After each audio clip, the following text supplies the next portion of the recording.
Hi everyone, welcome back to my channel. I am Sean, and we're back with one of my favorite things in the world, a tier ranking. This time we're ranking 100 famous authors. No joke, I counted them, and there are 100 on the list.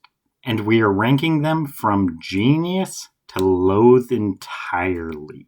I am going to be honest with you straight out of the gate. I don't care about a book or author's place in history, what critics think, or how the book paved the way for modern literature. If these authors didn't write their groundbreaking books, someone else would have, and that person would have been the groundbreaking author instead. It's like Jerry West being the NBA logo. If it wasn't him, it'd just be someone else. So I don't care what literature professors or high school English teachers say about authors. I rate them entirely in a selfish way, and that is whether I personally enjoy reading their books and do I want to read another book by them. We have a massive pool of 100 famous authors to get through. I haven't scripted a single word of this beyond this intro because I don't want to be stumbling over my words in the first 30 seconds. There'll be plenty of time for that in a minute. When I decide whether these literary giants were truly geniuses or whether they're getting banished to the bottom of the list. And yes, I even threw my name into the mix as well to see where I stack up against the competition. Ready? Got your favorite drink of choice? Then let us begin. Okay, and here we go. Douglas Adams. I tried to read The Hitchhiker's Guide to the Galaxy. I absolutely couldn't get into it. I saw nothing funny about it whatsoever. So, overrated crap or absolute garbage. I'm going to have to say overrated crap for Douglas Adams. Next, Sherman Alexie. I read his book, The Absolutely True Story of a Part-Time Indian, I think it's called. I liked it pretty well. Where to put it? I don't think he's a genius. There's some talent there, but I think Sherman Alexie will go under good enough. Next is Isaac Asimov. I read his first two books in the Foundation series. I liked the first book, Foundation, pretty well. I thought it was basically just a retelling of the fall of the Roman Empire, but set in space. The second book I didn't like very much at all. So, Isaac Asimov. I think he will also go in good enough. And yeah, that's fine, putting him below Alexie. Margaret Atwood. I tried to read her book, Cat's Eye, I think it was called, and it just did nothing for me whatsoever. I'm not interested in The Handmaid's Tale as much as a lot of people are like, oh, that's such a great book. It's about, whatever. I don't want to get into the politics of it, but screw that book. I think Margaret Atwood is absolute garbage, close to loathe entirely. Next, Jane Austen. She is definitely someone who goes under loathe entirely. I hate Jane Austen. I think she's the most boring, overrated author in existence. I want to get a time machine so I could travel back in time and kill her. Except I did like the book Emma pretty well, relatively, as far as Jane Austen books go. I kind of liked Emma. Everything else, just a horrendous writer, zero talent, not funny whatsoever, not romantic, just nothing good whatsoever about Jane Austen. Next, James Baldwin. Now, I kind of have an issue with James Baldwin, and that's that I think he's overly obsessed about race. Like, I like him as a writer and I think he has talent, but he was so obsessed about making everything about race that I just don't like that. However, I will say that I do think James Baldwin definitely did have talent, so he goes under talented. I don't really like how he made use of his talents, but I can't deny that James Baldwin was talented. Next, Lynn Reed Banks. I really liked her book, The Indian in the Cupboard, and I also read the second book in the series, which I didn't like as much. I have 2 signed books by her. Oh, by the way, I also have a signed Absolutely Part-Time Diary of a Part-Time Indian or whatever it is by Sherman Alexie, a signed copy of that. And I have a signed book by Margaret Atwood as well. And I have a signed book by Douglas Adams. Anyway, so Lynn Reed Banks, I do like The Indian in the Cupboard pretty well. I don't think it's genius or talented necessarily. I mean, it's just a pretty general children's story, even though I really liked the movie growing up. So I think she's good enough and probably at the bottom. Russell Banks. Now, this one's tricky because his book, The Sweet Hereafter, is one of the most beautiful books I've ever read. And so I would be tempted to put him under genius. But here's the thing. I've tried to read at least 2 other books by him, maybe 3. I tried reading Affliction, which I have a signed copy of, and I tried reading Cloud Splitter, which I have a signed copy of as well. And maybe I've tried to read another book by him as well, and I just didn't like any of them whatsoever. So the thing is with genius, I think for genius, you have to be able to replicate it. Like if you write a masterful book, you have to be able to replicate that kind of quality book to show that you're a genius. Otherwise, you just got lucky. You wrote one good book and nothing else. That's kind of how I'm starting to feel about Russell Banks. I haven't found anything else good by him. So, I think, yeah, I mean, he's fine going under talented. Head to head, I do think James Baldwin probably did have more like sheer talent than Russell Banks has, but I definitely liked Russell Banks more than I liked James Baldwin. Russell Banks is a must-buy author for me. I have like 5 signed books by him. The Sweet Hereafter, once again, is just beautiful book. The Bronte sisters. Now, I'm only kind of rating 2 of them because it's kind of like 2 of them are famous. I think it's Emily and Charlotte. But then they also had another sister who is not very popular. So the Bronte sisters, Charlotte and whoever the other one was, I just said her name. Oh, I think it was Emily. So one of them wrote Wuthering Heights and the other wrote, oh gosh, my brain is going numb, Wuthering Heights and Jane Eyre. I didn't like either one of them. I think I think really both of them, they were just a lot darker than I was expecting. I was expecting just a Jane Austen-esque romance, like, oh, let's find a rich bachelor to marry. And that's not what either of the sisters wrote, I think, so much. But I definitely had a problem with it. So I think they're overrated crap. And yeah, I'll put them above Douglas Adams because I actually do think there is a little bit of talent there, but I don't know. I mean, definitely more talented than Jane Austen. Jane Austen has 0 talent. There is at least some level of skill with the Bronte sisters. I just completely wasn't ready for it. Now, speaking of skill, Dan Brown, I read his book Angels and Demons, which I liked pretty well. Then I tried to read the Da Vinci Code and it just did absolutely nothing for me. So I'm kind of more rating him for Angels and Demons, a book I liked. I liked the pacing and kind of the, who done it, what's going to happen next aspect of it. So I think I don't mind putting him under talented. He can definitely tell a good kind of thriller story, but he is also flawed at the same time, and the Da Vinci Code is probably overrated. If you ask me, Angels and Demons is by far his superior book. Pearl S. Buck. Now, this one's tricky because Pearl S. Buck, The Good Earth, which I have a signed copy of, is one of the first books I ever read, and I really liked it in high school, but I wouldn't really feel comfortable saying she's a genius or necessarily even talented. I have not read that book since high school, so I can't really say too much about her writing now. So even though I did love The Good Earth, it was one of my entrances into reading, I think I'll put it just in good enough. And I kind of had problems with Sherman Alexie, just the over focus on racism. So I think I'll put Pearl S. Buck above Sherman Alexie. Next, Anthony Burgess. Now this one's tricky. I feel like I'm saying that for a lot of them because I did not like A Clockwork Orange for like 75% into it because Burgess has this made up language. And for so much of the book, I kept thinking, who would publish this crap? This is utter crap. And so I was going to put it probably in absolute garbage. But then about 75% through the book, and I don't know why I kept reading it. Usually I would have DNF'd it. But 75% into the book, I actually learned the language. So it was kind of like I was reading this book in a foreign language, kind of, and understanding it fine.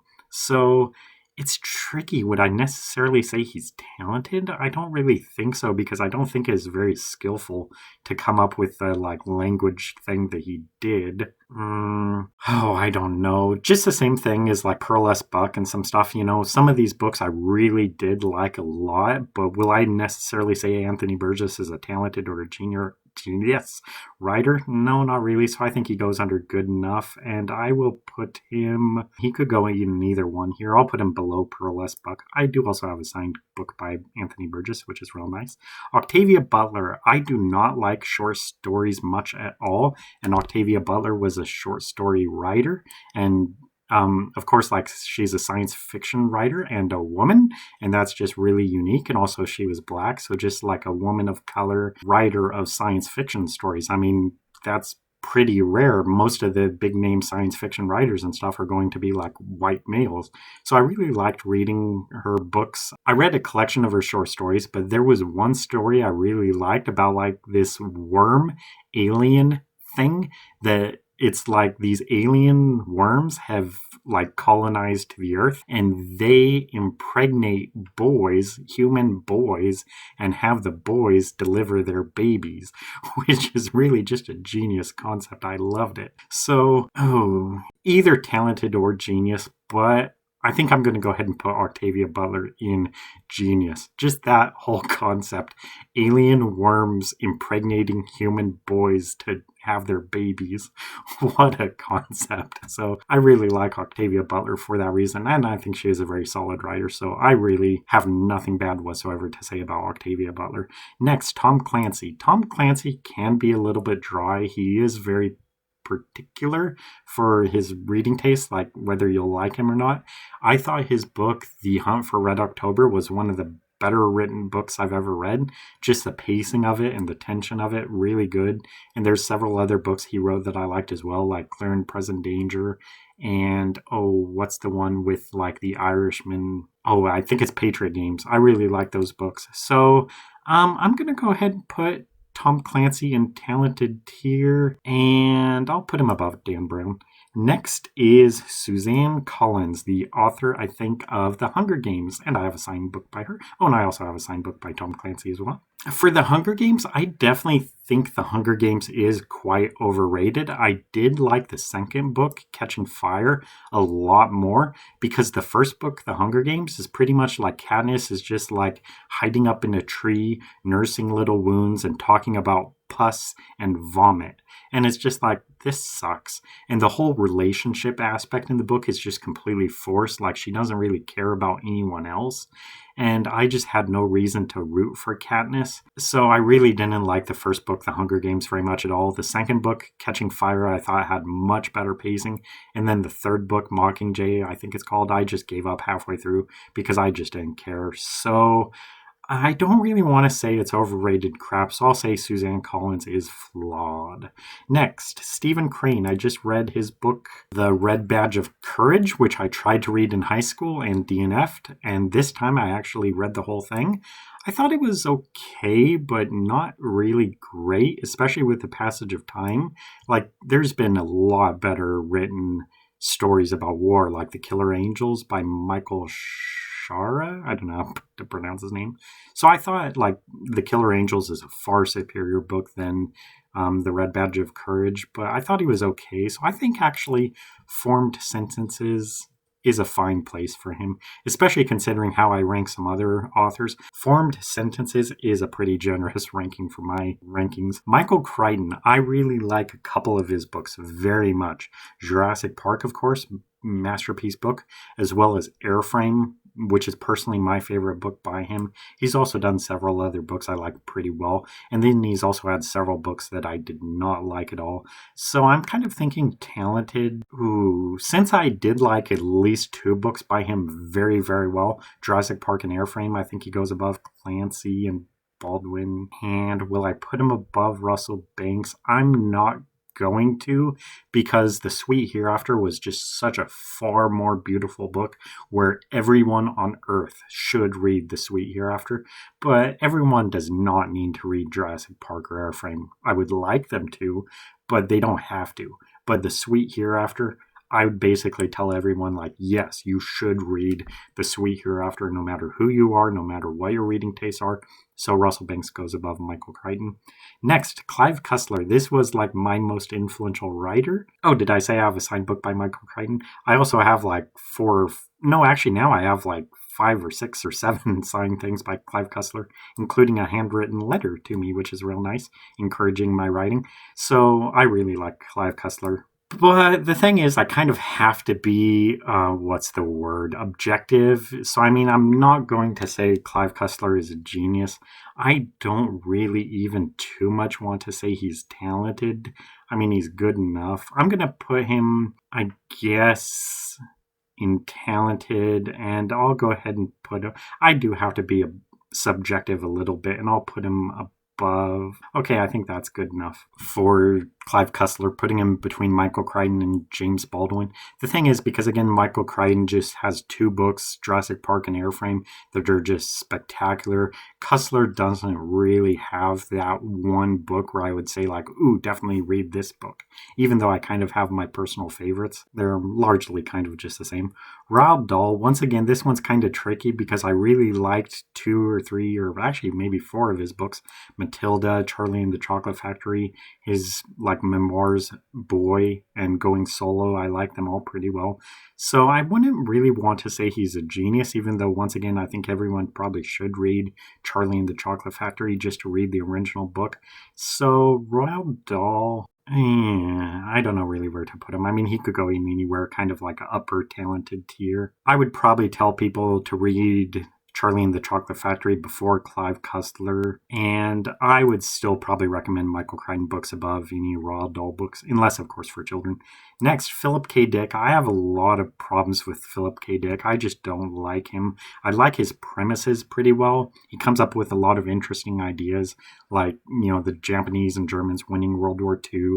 He came up with a plot for Total Recall and Minority Report and several other things, but I just don't really like him. I believe the movies and TV shows based on his books are far superior than his actual books. So I think kind of like bottom of flawed tier is a good place for Philip K. Dick. Next, Charles Dickens, one of the most prominent authors ever. I tried to read, I think, 2 books by him, David Copperfield, and then the one that begins, it was the greatest of times, it was whatever. I don't know the name of it offhand. David Copperfield was one of the most boring, wordy books I've ever read, and it's so freaking long, and I was just not enjoying it whatsoever. And so then I kind of thought, maybe I started on a bad book for Charles Dickens. Like, maybe this isn't his best book, David Copperfield. So I looked up, like, what is Charles Dickens' greatest book? And what do you know? It said David Copperfield. So I definitely think Charles Dickens is overrated crap. And I'll put him above Douglas Adams. Next is Fyodor Dostoevsky. I've tried to read a couple of his books, Notes from Underground, which did absolutely nothing for me, and The Idiot, because the bookstore I work at, the former owner really loved The Idiot. So I just didn't really like it very much. Do I want to say it's flawed, though? I mean, I just didn't really like it. It wasn't really for me. So I think Formed Sentences is a good place for it.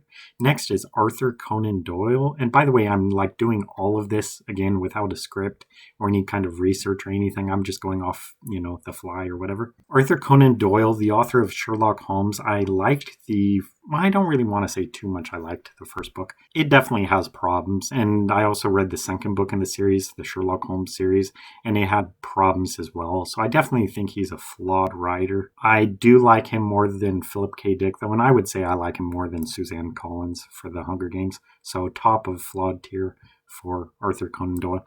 Next, Alexandre Dumas.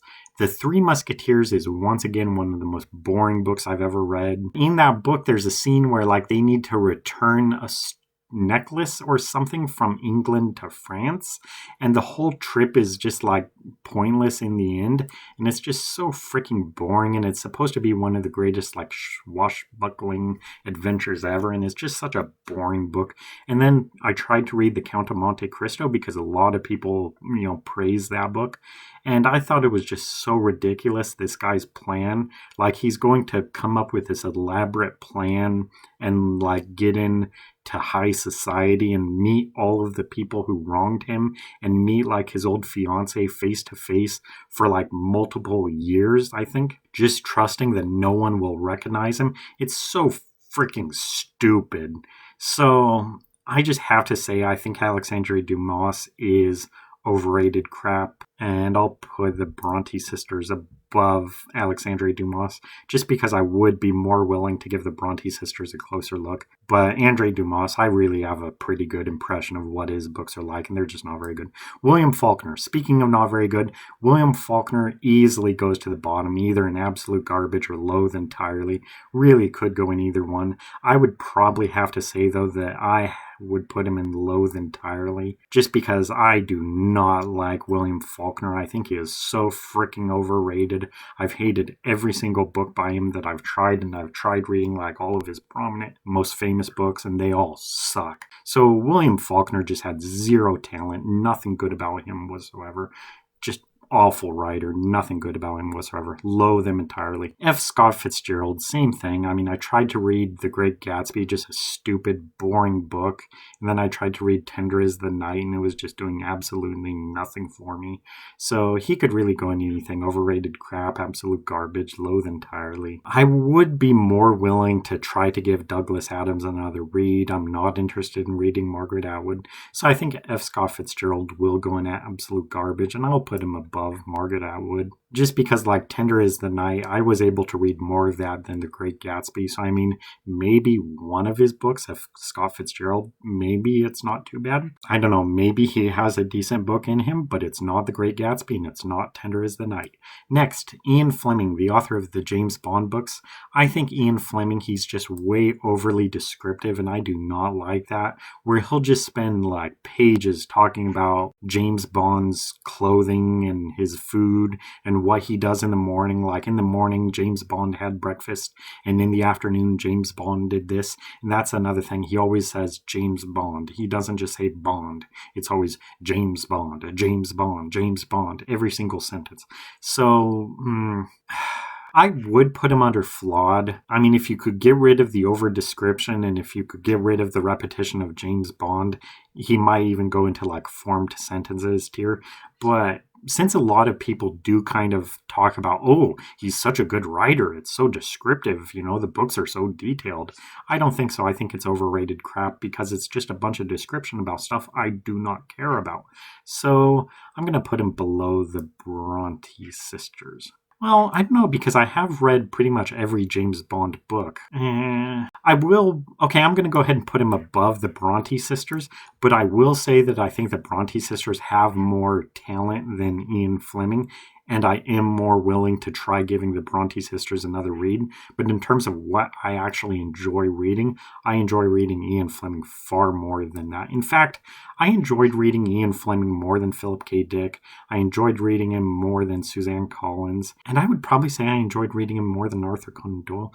Darn it, I enjoyed reading him more than Dostoevsky. I enjoyed reading him more than Stephen Crane. I only really liked one book by Lynn Reed Banks. Whereas Ian Fleming, obviously, I've read like 15 of his books, so I like those okay. I'm not going to put him above Isaac Asimov, though. So, wow, actually, Ian Fleming jumped all the way from overrated crap, I think, to good enough. So, yeah, he just is very flawed, though, because of his over-description. And other things as well, like his racism, Bond's sexism, and all that. Ian Fleming has a lot of problems. But I will say, in terms of, like, James Bond movies, because there's a lot of debate, you know, oh, what should they do for the next James Bond movie? I think they should make the next James Bond be like Ian Fleming actually made Bond to be. Have him be a racist, misogynist pig, and yeah, just looking down at everyone like, oh, look at that woman, you know, oh, what a, you know, women aren't good for anything except for sleeping with, and other cultures suck. And yeah, because that's how James Bond is. And I think that would kind of be so refreshing to have a movie like that today, where James Bond is just like a racist, sexist asshole. And I think a lot of people would be like, wow, this is actually a new, interesting take on the character, rather than if they just had like a black female James Bond. That's just, everyone's doing that. So do the opposite. Have James Bond be a racist, sexist pig. And next we have Gabriel Garcia Marquez. So I forget if his book is 100 Years of Solitude or if that's someone else, but I just absolutely couldn't get into it. I do not like magical realism at all, even though like the bookstore owner says like Garcia Marquez doesn't really write magical realism. He writes just like metaphors and stuff. Like he talks about how there's this scene where like a trail of blood flows from one house to another. So a lot of people think, oh, that's magical realism. But the bookstore owner says, no, it's just a metaphor for like the houses being united by blood, which is fine, you know, but I think it's crap. I just do not like it whatsoever. I can't get into it. I've hated every magical realism book that I've tried. So, I mean, personally, I think it's absolute garbage. So I'll go ahead and put it between Margaret Atwood and F. Scott Fitzgerald. I'd be more willing to try to find if F. Scott Fitzgerald has any good books. Whereas with Gabriel Garcia Marquez, since I know he's a sort of a magical realism author, I'm just not interested. Next, Amitav Ghosh. He wrote a book called The Glass Palace, which is one of the more better written books I've ever read. Just a beautiful book, very well written, except it had a lot of somethings that I forget. I don't know. I did a short on my channel, I think, about Amitav Ghosh. He repeated something really bad. If he did not have that, I mean, I might even be willing to put him in talented or genius tier. Now, here's kind of the thing, once again, is I have to kind of balance his talent versus the flaws. So, I mean, yes, it was flawed, but I would say it's one of the more better written books I've ever read, in spite of the flaws. Like, if you could get rid of the flaw, it could have been like an epic, masterpiece book. So, placing it, I think I'll put it above Dan Brown and below Tom Clancy, just because I've overall liked a lot more of Tom Clancy's books than I liked The Glass Palace. But I think Amitav Ghosh has more talent than Dan Brown, so I think he goes there. William Goldman, speaking of talent, the author of The Princess Bride, one of my favorite books of all time, just a great book, a book I wish I would have written. Then I also read another book of his called Magic, and I have a book by him called Soldier in the Rain, which is on my to-read list for this year. So, The Princess Bride I thought was a masterpiece. Magic I really liked very much. So I think William Goldman could go under talented tier, and The Princess Bride is far better than anything Clive Cussler wrote. The Princess Bride is better than anything Roald Dahl wrote. Ooh, Michael Crichton. I would tell people you gotta read The Princess Bride before you read Jurassic Park or Airframe.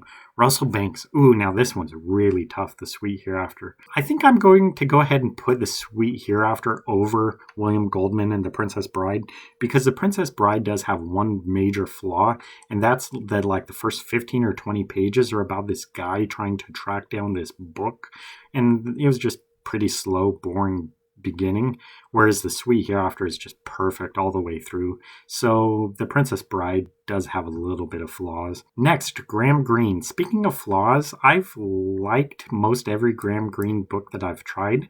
I've probably read like 6 of his books or so, and I don't really like them while I'm reading them, but by the time I finish them, I'm like, yeah, I'm pretty glad I read that. I don't think it was a really good book, but I'm glad enough that I tried it and read it all the way through. So, Graham Greene, really tough. Okay, I will say that I liked Pearl S. Buck, The Good Earth more than anything I've read by Graham Greene, but I have been able to read more of Graham Greene than Pearl S. Buck. I mean, really just because I've been looking for other things by Graham Greene. There's a lot of books by Graham Greene, whereas Pearl S. Buck, I'm not as sure how much she actually wrote besides The Good Earth. I should actually check at the bookstore to see what we actually have by Pearl S. Buck, because I would be more interested in reading something else by her. I might have even tried to read another book by her once, I forget. So I think I'm going to go ahead and put Graham Greene in a tier above Pearl S. Buck.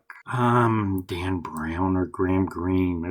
I mean, they're both kind of good in their own way. I think the thing is, I'm going to give Graham a little bit more credit as an author of literature, whereas Dan Brown is more an author of fiction. So, Dan Brown is going for a little bit more of cheaper thrills or whatever. I don't know, he's more formulaic, whereas Graham Greene, I kind of respect him a little bit more as an author, even though sometimes Dan Brown's writing is more easily accessible today. Next, John Grisham. I went in kind of with some high expectations for John Grisham because I heard about how great of a legal writer he is, how authentic his writing is. I tried to read his book, The Firm, I think it was, and I thought it was so comically bad and cliched I thought it was just so freaking stupid. And then I looked up like summaries for his other books, and it seems like a lot of his books kind of follows the same sort of theme as The Firm. So what I think happened is he wrote The Firm and it was really popular. So ever since then, he's just written all of his books very much like The Firm. So if The Firm would have been just like his first book, and if he would have grown since then, I'd be a lot more positive to him. But instead, I think since he saw the success with The Firm, he's kind of tried to write every other book like The Firm. So I just don't like him very much. I think he is flawed. Or I don't know, he could go under overrated crap. But the thing is, I've only tried to read one book by him, The Firm, and it just wasn't good. I mean, I was actually laughing. It was so bad. So I think it's fine there being at the bottom of flawed tier. Next, Thomas Hardy. I think he wrote Sons and Lovers, which is, he just did nothing for me whatsoever. I see a ton of Thomas Hardy books at the bookstore, and it's just like, why does this guy have so many books? You know, why is he so well remembered? Sons and Lovers, I think, is one of his more prominent books. It's on the top 1,000 list, and I thought it was just nothing good about it whatsoever. The thing is, I didn't read enough of it to see any kind of potential in it, whereas John Grisham, I did read probably at least half of The Firm, maybe more, whereas Sons and Lovers, I probably just read like 15% of it or so. It just wasn't good whatsoever. So I think I will actually put Thomas Hardy in overrated crap. I'd rather read the Bronte sisters book than a Thomas Hardy. Maybe I'd be willing to give Alexandre Dumas another try. I'm not really interested in Charles Dickens anymore. So I'm going to go ahead and put Thomas Hardy above Charles Dickens. Next, Thomas Harris. This is the guy who wrote Silence of the Lambs. If you didn't know, Silence of the Lambs is based on a book. It's the only book I read by him, and I thought it was pretty much, identical with the movie, which means basically everything from the movie is directly out of Thomas Harris's book. I mean, even the line where Hannibal Lecter is like, "I like your suit," or whatever he says to the senator, you might think that line is just ad-libbed, like, oh, that's just something Anthony Hopkins thought of on the spot or something. No, that's directly out of the book. So I thought it was just a really good book. I think how do I say, when a movie has a lot of success that kind of overshadows the book, I really want to highlight the book. Like, hey, do you know that book, Silence of the Lambs? It's actually based on a novel by Thomas Hardy. You should read it. I mean, it's everything in Silence of the Lambs. He came up with it. It's his idea. It's not the director or Anthony Hopkins or anything that came up with it. It's Thomas Harris who came up with it. Did I just call him Thomas Hardy? Anyway, so I really strongly recommend people reading that book. I don't know where to put him, though. The thing is, I've read a lot of Michael Crichton books. I've read pretty much every Michael Crichton book. I've read a lot of Roald Dahl. I've read most every Clive Cussler book, at least the Dirk Pitt books. So I think that's a good place to put him above James Baldwin, because James Baldwin, he has talent, but I just haven't read anything by him I really loved. Whereas Thomas Harris, Silence of the Lambs, great book. So I'll put him above James Baldwin. Next, Robert A. Heinlein. I'm really divided on him because I would say I kind of liked his book, Stranger in a Strange Land, pretty well, especially the main... Oh, I keep always calling him the main character, but he's not the main character. But it's a character like Jubal Hershaw. He's kind of like a libertarian guy, and I really liked that character. I really like some of Robert A. Heinlein's writing. Like, he has 3 secretaries or something who are always kind of like serving him. They're kind of like his writing secretaries, but they also kind of like do him favors. They're kind of like, I don't know how to say, like live-in aides or something like that. And just the way he interacts with them, like one of them is saying something, and he's like, "Quiet, girl, or I'll paddle you." And so, I mean, that's just so refreshing to read today. I mean, you may want to say he's a misogynist or whatever, but I just kind of loved reading him. But he is also definitely flawed as well. Once again, I think I kind of had to go author by author. So, I mean, I liked him more than Stephen Crane. I'd say I probably like him more than Lynn Reed Banks. Ooh, Ian Fleming. This one's tough. I think Heinlein probably has a little bit better, I don't know what to call it, just like stuff than Ian Fleming. Ian Fleming doesn't really know what he's doing too well. Isaac Asimov, I really respect Isaac Asimov for Foundation. I don't respect Robert A. Heinlein as much for Stranger in a Strange Land, or Starship Troopers, which I recently read, I would say Isaac Asimov is on a higher tier than Robert A. Heinlein. So I'll put him below Asimov. Next is Joseph Heller, the author of Catch-22. And I also have a signed book by Joseph Heller. 2 signed books, actually. Darn it, I've been forgetting to mention signed books that I have. Oh, well, I guess I'll just stop saying that, maybe. Sorry, Nibbler is playing with something if you hear something. So he may get noisy. Nibbler, Catch-22. Like, there were parts of it where I thought, thank you, babe. There were parts where I thought Catch-22 was kind of like, oh, that's kind of funny. Like, wow.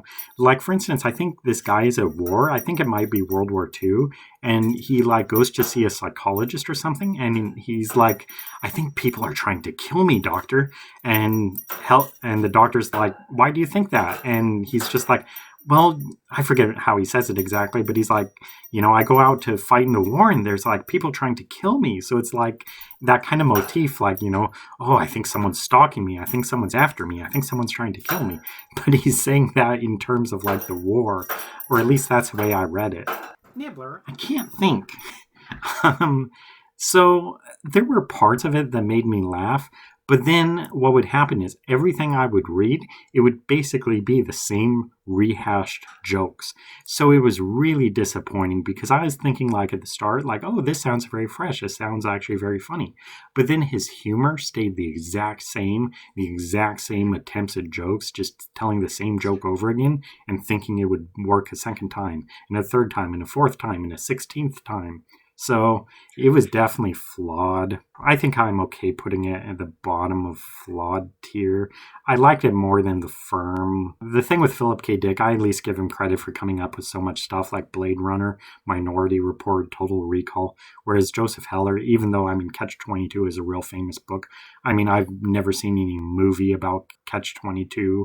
I don't think I've seen any other movies based on Joseph Heller's books, whereas I've seen several movies based off Philip K. Dick's stuff. So Joseph Heller goes below Philip K. Dick. Next, Ernest Hemingway. Now, I tried to read his book A Farewell to Arms, and I just didn't really like it at all. And then I tried to read The Old Man and the Sea, I think, and also just didn't like that book whatsoever. Then I think I might have read a collection of short stories by Hemingway. I think it was called In Our Time. And that actually changed my opinion on him because there's an author on this list, Tim O'Brien, right there, who I'll get to soon. So as I was reading In Our Time, I think it's called, short stories, I kind of realized that Ernest Hemingway is the World War I version of Tim O'Brien, an author I really like. And once I kind of made that connection, I realized like, oh, this reads like Tim O'Brien. This reads like Tim O'Brien. And so that kind of had me thinking like, maybe I've been seeing Ernest Hemingway wrong this whole time. Whenever I tried to read him, I thought, Ernest Hemingway, one of the most prominent American authors of all time, maybe like the most prominent American author of all time. Like the standard, like he would be like, I don't know if he'd really be the father of American literature because other people came before him like Nathaniel Hawthorne or Herman Melville or whatever. But I definitely think Ernest Hemingway would be like the godfather of American literature. But once I actually began reading him, not as Ernest Hemingway, the most famous American author who ever lived, but as the World War I version of Tim O'Brien, I suddenly liked it a lot more and I saw a lot more of the talent. So, once again, I think he's better than all those guys in Flawed. I liked him more than Dostoevsky once I made that connection. Stephen Crane, I kind of liked The Red Badge of Courage more than I liked In Our Time, but still, I am much more interested in trying more by Ernest Hemingway and giving those other books I tried to read by him a reread now that I can think of him as the World War I version of Tim O'Brien. So top of form sentences for Ernest Hemingway. Next, Frank Herbert, the author of Dune, who I have 2 signed books by, including at least one Dune book, and also a paperback of The Dragon in the Sea, which I think was his first novel. So I tried to read Dune about a year ago, and it was everything I hate about science fiction. It was just so freaking boring. So it did nothing for me, very much like Douglas Adams. But since it is, I don't know, I don't really want to say it's absolute garbage. I'm okay putting it as overrated crap. And I will put it above Douglas Adams, but probably below Charles Dickens, just because there's a lot of great books by Charles Dickens that I've never read. I've only tried A Tale of Two Cities. That's the book I was trying to think of. It was the best of times. And, oh God, now I forgot the other book, David Copperfield. Dickens wrote so many other very prominent books that I just would have to give Dickens more of a priority read than any kind of priority read for Frank Herbert. So Frank Herbert goes below Charles Dickens. Next, Robin Hobb, the author of Assassin's Apprentice. I have a signed book by her. Assassin's Apprentice gets a lot of hype, and I was really excited to read it because I've heard so many people raving about her, especially her world building. So I was like, okay, people have said, like, in terms of fantasy authors' world building, Robin Hobb, fantasy fans pretty widely say she is very good at that. However, I tried to read Assassin's Apprentice and I read like 90% of it and it just wasn't good. She wasn't like following through on anything. She would set something up and then just move on to something else and never go back and answer that thing that she set up. And like 90% into the book, there was still so much in it that she didn't connect any of the world building. So I just did not like her world building at all. Oh gosh, once again, I just had to find a place for her. I don't know. I mean, she could go anywhere at sort of the top of overrated crap or the bottom of flawed. I don't want to be here all day, so I'll just go ahead and put her in overrated crap. I don't know. Maybe there's something good about Thomas Hardy that I'm just not catching. Darn it, I'm going to put her below Frank Herbert, sort of at the bottom of overrated crap. Next, Homer. This one I do kind of want to point out that I think we should acknowledge that we really do not know if anything attributed to Homer, the Iliad or the Odyssey, were actually the works of anyone ever named Homer. The Greeks thought those books were written by this guy Homer, but they did not really even know for sure. That's just kind of what I think they thought. So we're more kind of recognizing just whoever wrote the Iliad, which is the only book I've really read. The Odyssey is on my to-read list. I'm familiar with it from high school, but I've never actually really read it myself. The Iliad, I think it really depends on your translation. I mean, you could get like a more readable translation or a translation that sticks much closer to what Homer really intended with it, or a translation that tries to show you like as much of Homer's like style as they can while still being readable. So it really depends on the translation you read. I don't know. I mean, there's some things about the Iliad that I really like. I mean, for instance, I talk about in my review for the book is that there's a scene like where someone gets killed and the gods begin crying tears of blood. So it begins raining blood on the battlefield, which would just be a crazy image in a movie. Like there's this battle going on, then all of a sudden it literally starts raining blood. People would just be like, what the hell is going on? While they're still fighting in the middle of this bleeding rain, which is just insane. And I like that. I like that sort of exaggeration of it. Gosh, I don't know. The thing with Homer is really, it's really a miracle that that book has survived to this present day, that it's just been able to be passed down to today. So I'm going to kind of give it a little bit of a, higher ranking because of that. I think I'm going to put it above James Baldwin just because I really did like reading the Odyssey, but I don't know, it is a little bit flawed as well. I mean, so much of the book, the Odyssey, is just so-and-so killed so-and-so, and then so-and-so killed so-and-so, and then so-and-so killed so-and-so, and then so-and-so of someplace killed so-and-so. And it's like, do we really need to know all this? Like, these names mean nothing to me.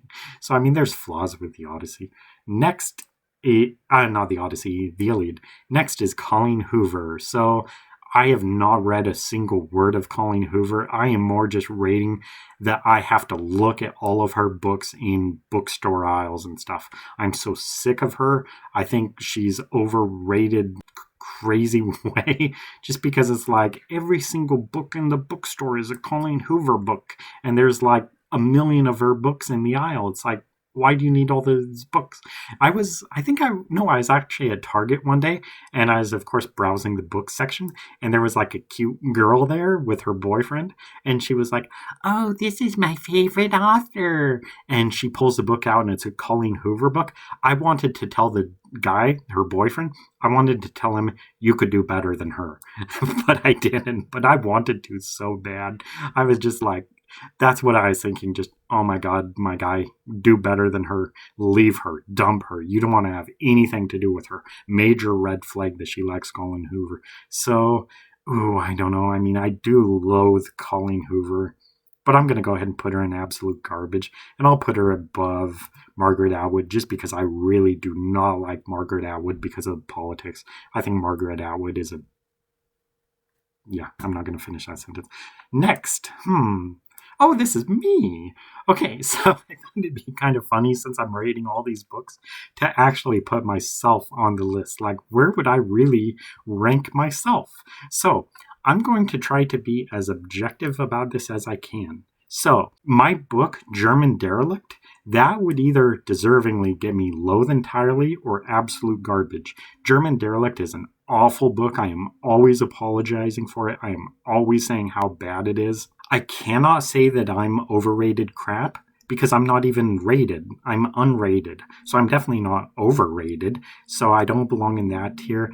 Flawed. I mean, my writing is flawed for sure. Everything I've ever written is flawed. I do form sentences. Sometimes they're good sentences. Sometimes they're pretty bad, incoherent sentences with Seanisms where I come up with my own just I struggle with English, so I do sometimes just, make up my own bad things.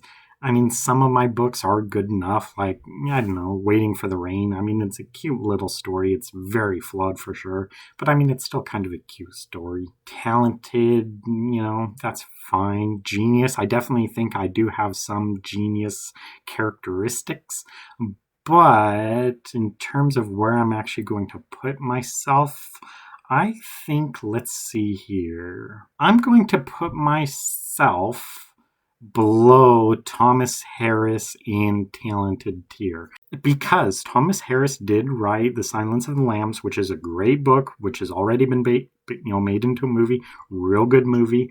So I think Thomas Harris at this point would be on a higher tier than me. Homer, he's flawed saying, oh, so-and-so killed so-and-so, so-and-so killed so-and-so, so-and-so killed so-and-so. I wouldn't do all that crap. I'm better than that. And these other guys here, I think I'm okay saying I'm better than all of them. I don't know about Tom Clancy, but whatever. So yeah, I think that's where I'll put myself, below Thomas Harris. So yeah, I do think I am talented. Now, the thing is, I think if you're an artist of any kind, and especially if you really devote yourself to your craft, I don't mean just like someone who thinks like, oh, I write occasionally, or oh, I've always wanted to write a book. The world is full of those people. I don't know how many people have told me like, oh, I'd like to write a book too, or oh, I've thought of writing books. Well, the thing is, have you actually done it? Have you actually sat in front of a computer for months typing away, writing chapters, finishing a book, and actually publishing a book and doing it multiple times? No, most people never do that. But if you're actually really devoted to your craft, where you have a passion for it, I think people would be really dishonest if they do not think they are talented in that case. Like, yeah, I definitely think, I have a lot of room to grow. I have a lot to learn. My skills can get better for sure. I do always want to improve. So I don't think like I'm at the pinnacle or whatever where I've learned all I can. I have so much more to learn and get better at, and that's fine. But the thing is, I do think I do have talent. And if you are like devoted to your craft, if you're a writer or whatever, a piano player or whatever, and you've done that for years, you've made that like a passion of your life.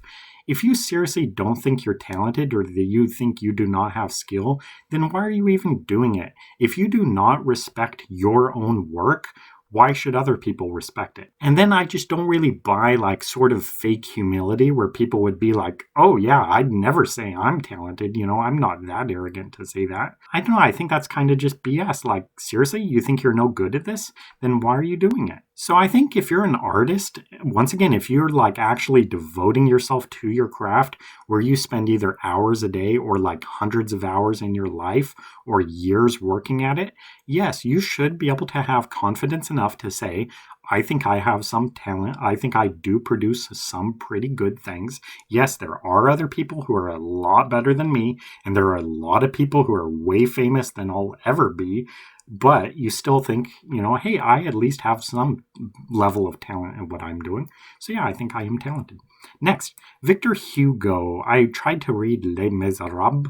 The first chapter I liked pretty well, and then recently I tried reading The Hunchback of Notre Dame, which I liked pretty well. It was an abridged version with all the most boring parts taken out, but it was driving me crazy. He kept saying how Esmeralda had a pouty expression on her lips or whatever, and it killed the book for me. I hated it so much.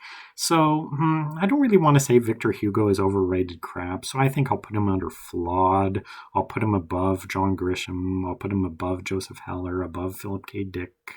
And I gotta put him above Suzanne Collins, and I think that's a good spot for him, below Arthur Conan Doyle in flawed tier. And next is Aldous Huxley. I tried to read his book, I think it's Brave New World, and I had a major problem with it, with his, dialogue or his description tags, where every single line, it seemed, he would have a line like, I don't know how to say it, but it would be something like dialogue and then quotation marks, and then it would be like so-and-so said, sitting up from the table, and then it'd be another line of dialogue.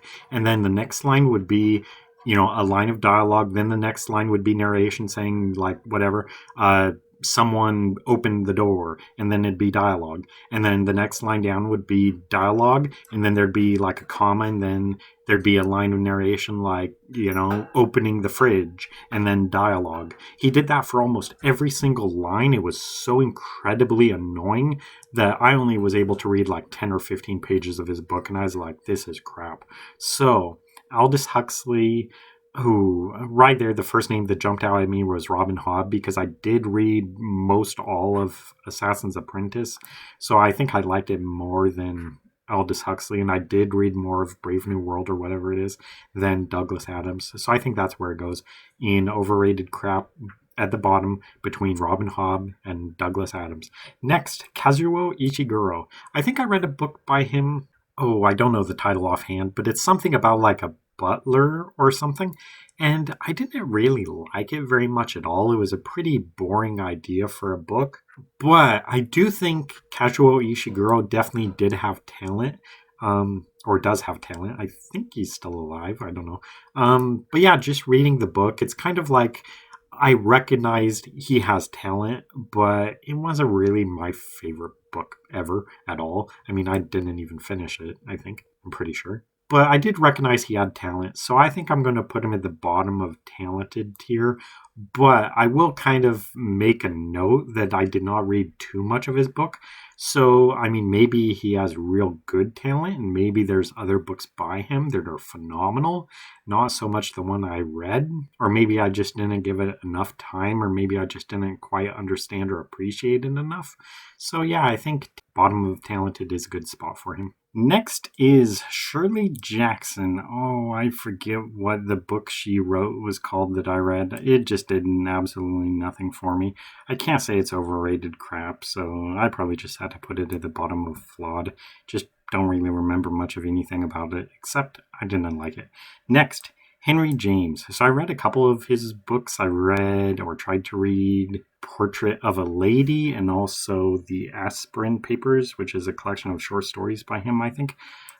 For the Portrait of a Lady, I thought it had some measure of talent, but I didn't really like it too much. I definitely liked it more than Shirley Jackson. Ooh, I would say I liked it more than John Grisham, and Joseph Heller is kind of iffy. Well, I liked it more than Philip K. Dick. So, yeah, I think that's a good spot for him. In flawed tier, below Suzanne Collins, and above Philip K. Dick. Maybe. I don't know. Now that I'm thinking, Philip K. Dick, he has so many more things that I like about him for Minority Report, Blade Runner, even though I've never seen that movie, Total Recall. So I'm going to put Henry James below Philip K. Dick, above Joseph Heller. Next, Franz Kafka. I think I've only read, well, I have read a few of his short stories, but I also read, I think, the whole Metamorphosis, which I like pretty well. And I think it had one of the greatest opening lines ever. I don't know it verbatim, but it's something about so-and-so woke up one morning to find out he'd been transformed into a giant insect, which I think is just hilarious. And I think that's what Franz Kafka was doing. He was just writing something that he thought was funny. And a lot of people have always tried to figure out what was he really writing about? What was his real meaning? And the bookstore owner says that Kafka would read his books to his family or friends, and he would just be laughing, and they would be like, what are you laughing at? They didn't get it, and he thought it was hilarious.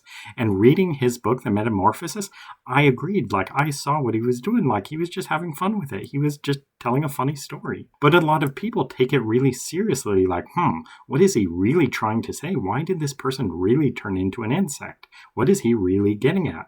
I don't think he's getting at anything. I think he just thought it was a funny idea, and so he wrote it. So I liked it. I think, I like it more than Lynn Reed Banks just because of that epic opening line. Ian Fleming, I don't know. I think that's a decent enough spot for him. Below Ian Fleming, above Lynn Reed Banks. Next, oh boy, Stephen King.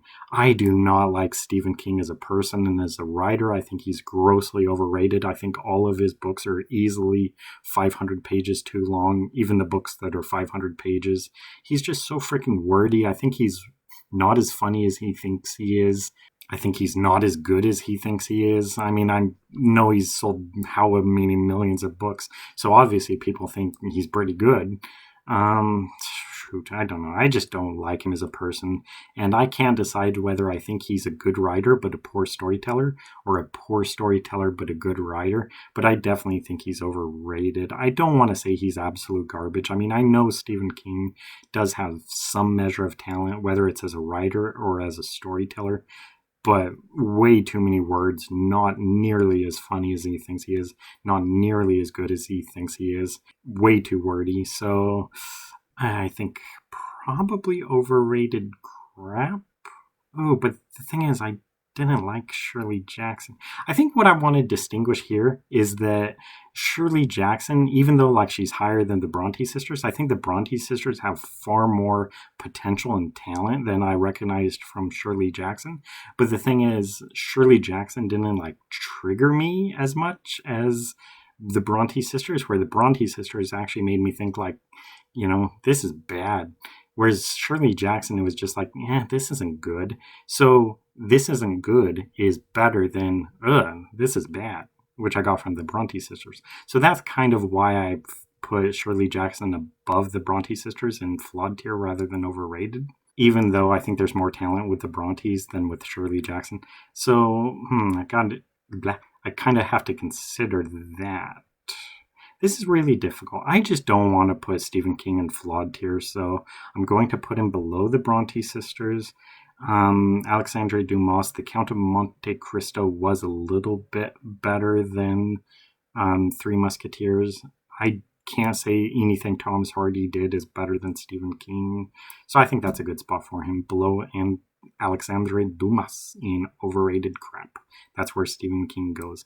Next, Rudyard Kipling. Once again, I think Kipling is just overrated. I'd even be tempted to put him in absolute garbage. I did kind of like the Jungle Books. And I've read several of his other stories, short stories. I remember liking one about, I forget what it was. Was it a mongoose or something? I thought it was a decent story. I do think he's overrated, though, as much as his name is kind of almost synonymous with a Charles Dickens or whatever. I mean, he's almost to that tier level of great British authors, all-time British authors.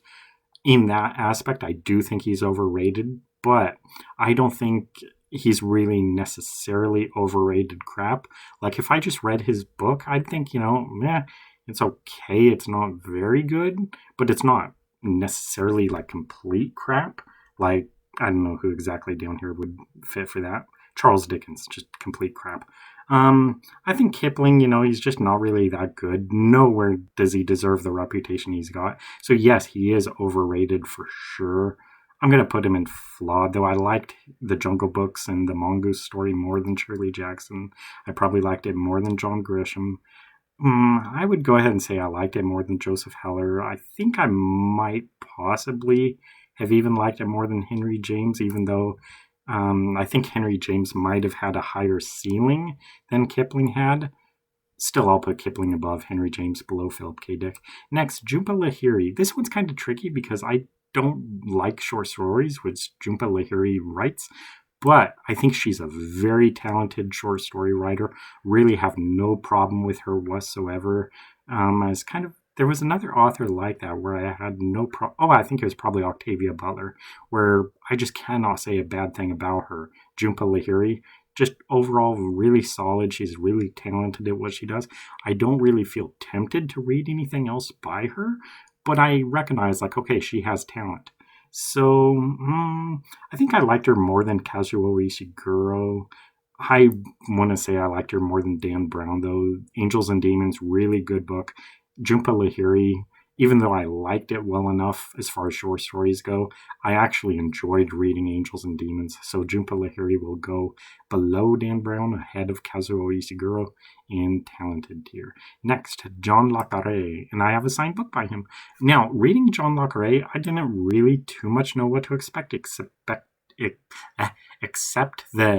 he's a writer of like spy thriller novels, and I thought, of course, he is one of the masters of spy thriller genres. In fact, I mean, if I was to name probably just offhand who is the greatest spy novelist, I mean, right now, of course, I think Ian Fleming, James Bond, but I think Ian Fleming is a little bit, I don't know how to say exactly, kind of more of a pulp author, where it's kind of like cheaper quality stories, if you know what I mean. Whereas John Le Carré, I think, is actually like a dignified novelist.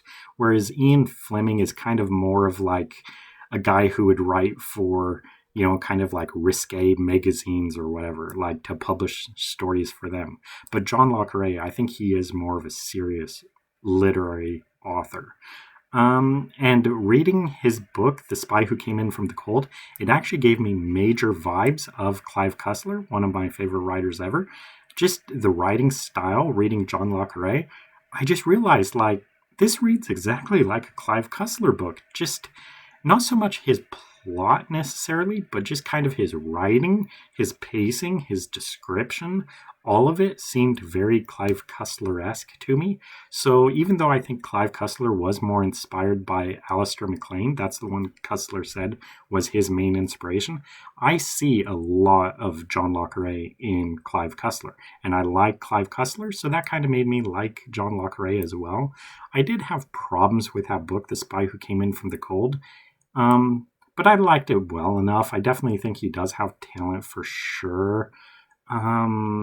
Once again, I did like The Good Earth by Pearl S. Buck, but I'm having to judge talent here rather than just like pure enjoyment of a book. Le Carré, he has talent as much as Kazuo Ishiguro, and I think I liked reading The Spy Who Came In From the Cold more than the book I read by Kazuo Ishiguro. Next is Jhumpa Lahiri.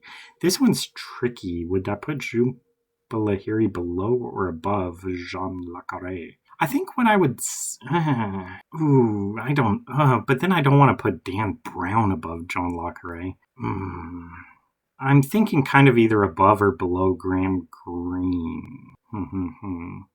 I think what it ultimately boils down to, though, is that I think I like John Le Carré's writing style more than Graham Greene because of the Clive Cussler effect. Like, John Le Carré writes books where, like, I would probably like reading those type of genre of books a little bit more, whereas Graham Greene, he's kind of a bit drier, kind of pretty boring to read, especially like 80% into the book. I'm still not sure if I enjoy it, whereas John Le Carré, I can clearly tell there's some talent there. So I think I'm going to put him above Graham Greene and below Amitav Ghosh in talented tier. Next, Harper Lee, the author of To Kill a Mockingbird.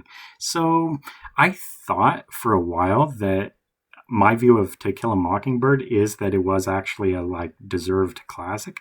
But then I read my review on Goodreads and I gave it a pretty negative review because I was saying how I didn't like the protagonist character, like the girl. I just saw no reason why the story was set from her perspective. She was just completely not an interesting person. Her whole story was not interesting. There was another kid she played with or whatever, where it's why is that kid in this book? There was just so much wasted time there, and I didn't see why any of that was there. But then when it finally got into all the courtroom stuff, the book finally began to pick up. So that was the only good part of To Kill a Mockingbird, I felt. So, I don't want to say it's overrated crap. I can't do that to Harper Lee. I do think it's a bit overrated. I don't think To Kill a Mockingbird is one of the greatest American books ever written. So yeah, I think it is overrated, but I mean, it's not as egregiously overrated as some of these other things like Stephen King. I can at least acknowledge I see some kind of reason why To Kill a Mockingbird has received some acclaim over the years. I think I'll put Harper Lee. I like her more than Joseph Heller. I like her more than Henry James. Rudyard Kipling, real tricky. I think I liked reading the Jungle Books and the Mongoose Story more than I liked reading To Kill a Mockingbird. So that's where Harper Lee will go, below Rudyard Kipling and above Henry James in flawed tier. Next, we have Ursula K. Le Guin. Hey everyone, Future Sean here. The correct pronunciation is Le Guin. And I have a signed book by her written to her neighbor, which is really nice. So, I mean, that's a real unique autograph, having a signed book written to Ursula K. Le Guin's neighbor. So she wrote a book. I forget what it was called. I want to say, though, that it had a black cast, a largely black cast, unless I'm confusing it with another author, I think.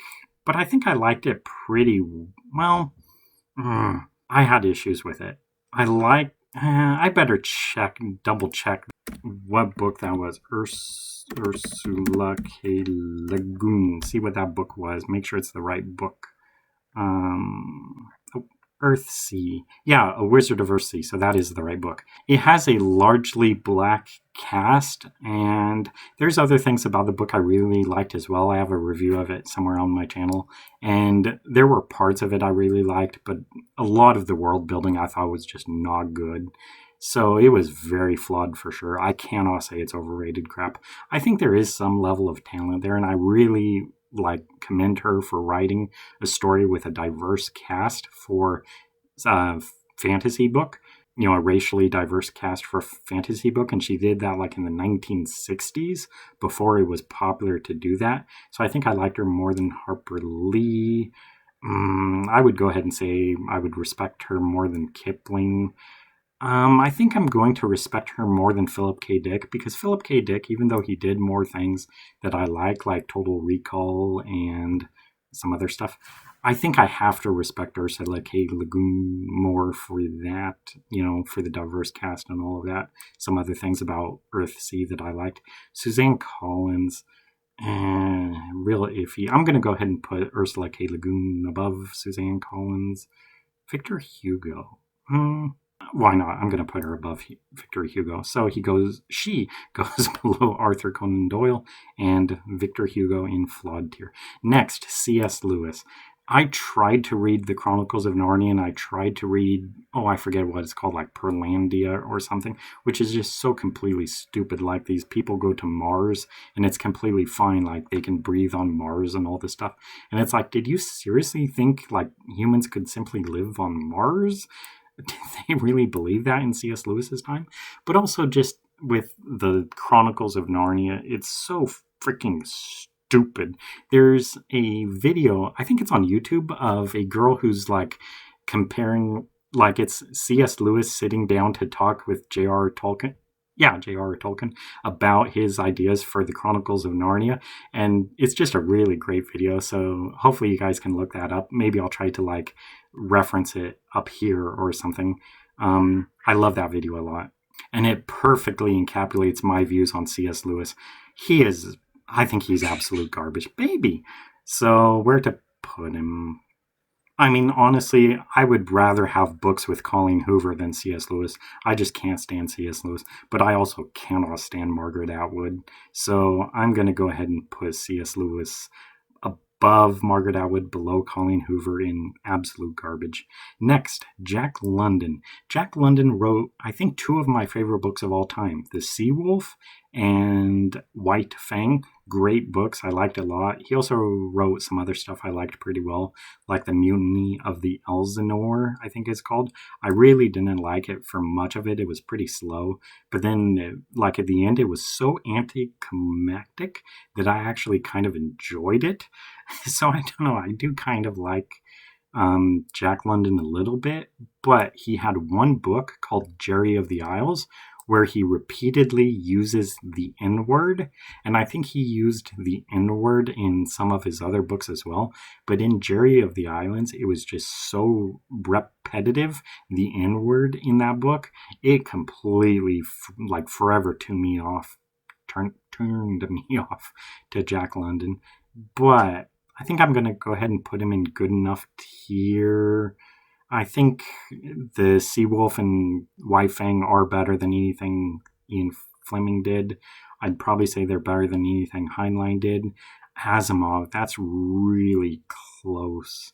I would probably put him above Asimov because Asimov, so far that I've read, only Foundation is the only thing I really liked by him, whereas Jack London has the Seawolf and White Fang.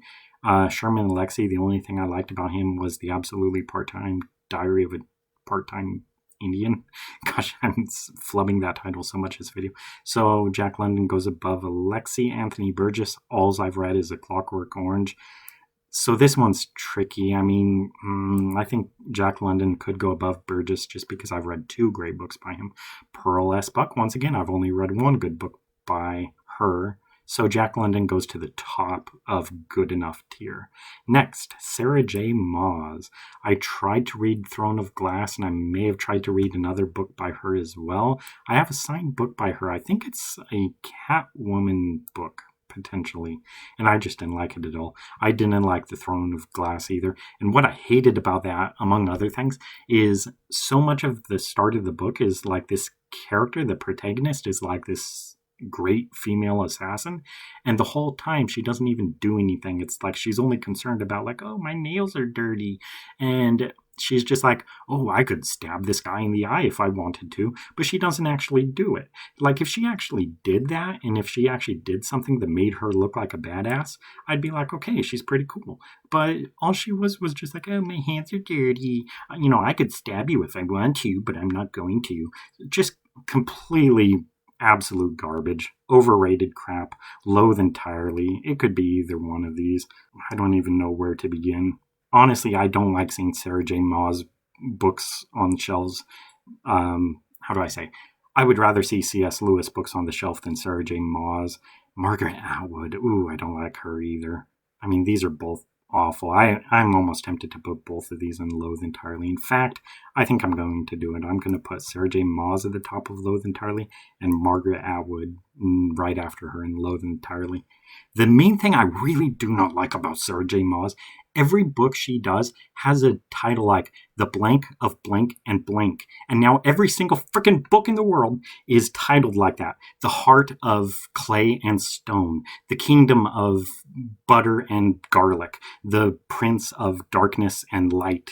Every single freaking book in the world, The Blank of Blank and Blank. And it's all started, I think, by Sarah J. Maas. It annoys the hell out of me. And all the book covers all look the same. And yeah, so, Sarah J. Maas triggers me so much. In fact, I think I might have to dump Colleen Hoover. You know what? I'm going to go ahead and do it. I do not like either of the guys. So yeah, Colleen Hoover now goes at the top of Loathe Entirely. I think I have to put Colleen Hoover below C.S. Lewis just because it annoys me so much seeing like half of the books in the book aisle are Colleen Hoover.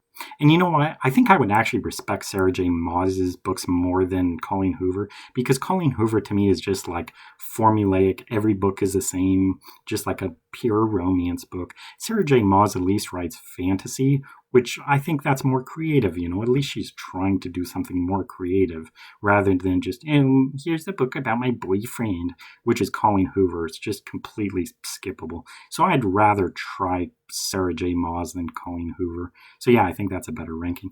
Gregory Maguire, I just got a signed book by him. He's the author of Wicked, which I've never seen the Broadway musical, and I'm not going to, I think.